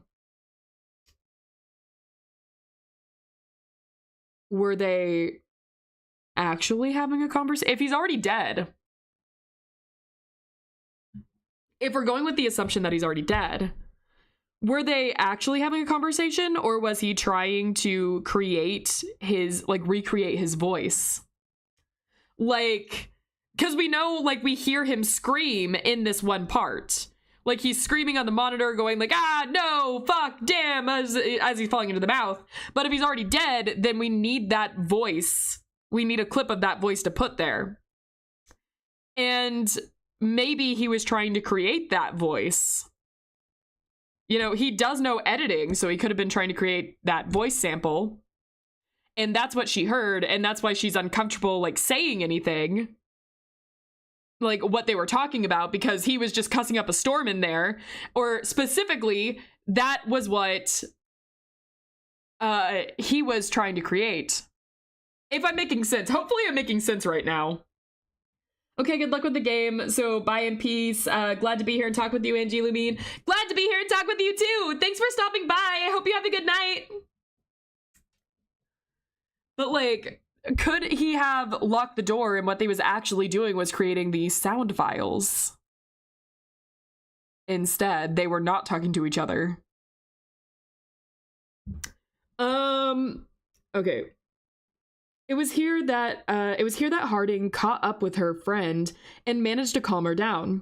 Realizing that it wasn't much longer until their neighbor Runa Hikari and her classmate Hiro Shirotake would arrive for the rap party, unaware that it had been cancelled. Jutta went to the bathroom to quickly freshen up. When the doorbell rang at 10:55 a.m., she and Harding then headed down to the lobby to greet the guests and explain the situation. Throughout all of this, Torano Takamori had cleaned up the kitchen and brought his pet vulture Alexis inside, taking her with him into his room. There he did some editing work until he decided to bring her back outside again, mere moments before the incident occurred. As such, like Harding and Jutta, he claims to neither have seen Mikazuki nor have any idea as to what he may have been up to since they had parted ways before breakfast. Ryunosuke Hazama may therefore be the last person to have seen and talked to the victim before he died at 11 a.m., but unfortunately refuses to answer further questions. According to the previous interview, however, he went to his room after breakfast where he stayed until he headed down to the library, assuming right after his conversation with Mikazuki, from where he was then drawn to the main hall due to the commotion caused by the dinosaur's collapse. Because of his poor health, he was then the last to arrive at the scene and did so through the back corridor. After Harding had called emergency services and Jutta had urged their guests to leave, not wishing them to be involved in a police investigation, RPB then collectively decided to hide their connection to Mikazuki. They came up with the story of him simply having been a random exhibition visitor, as they were afraid of the false allegations and their reputation being tarnished if their connection to a vicious loan shark had become known. They still maintain, however, that to them, he was just a friendly supporter of their movie project. Interesting. So I have a few theories. I've already stated them. I don't know if any of them are correct. So I don't know, like with that information, I don't know if Shiko actually did it, or if more so it was just her charm. I'm leaning towards that being the murder weapon. I'm not betting anything on it, but I'm leaning towards that. I don't know if because it said that she came upon the body in her dream. Like she stumbles upon a dead body. So maybe she didn't do it. Maybe that's more out the window. Either way, she fainted. I think she actually did come upon his dead body. She fainted, and everyone is playing cover up for whoever actually did do it. I don't think she actually knows who did it. Regardless, I don't think she knows who did it. But I do think her clip was used.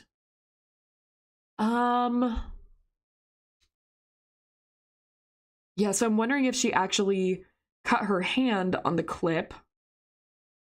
And then maybe he edited the voice.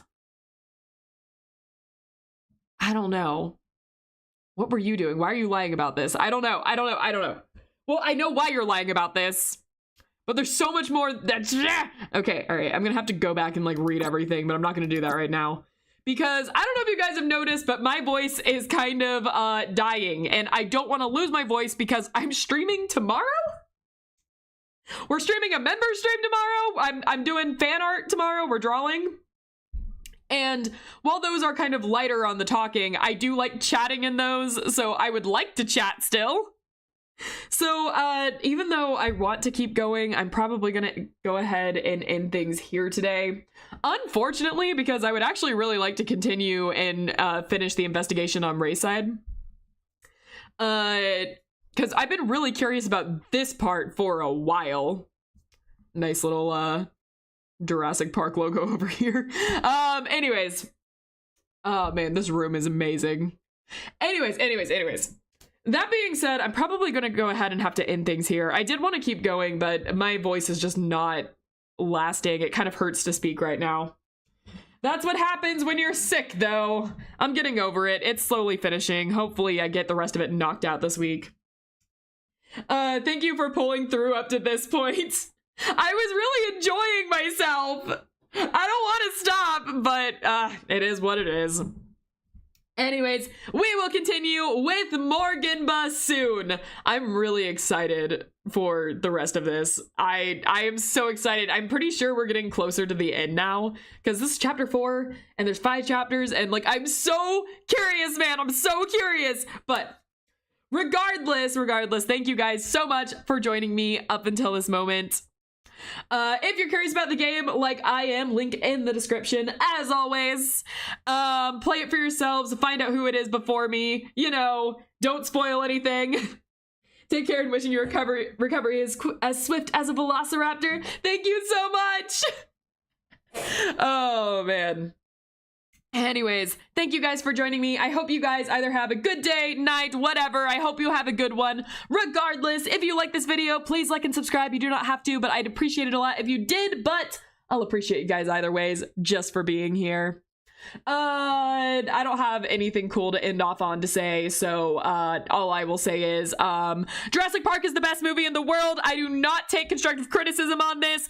Go watch it for yourselves about 15 times, and that's it. Bye-bye, guys. Love you lots, and I'll see you in the next one. Bye.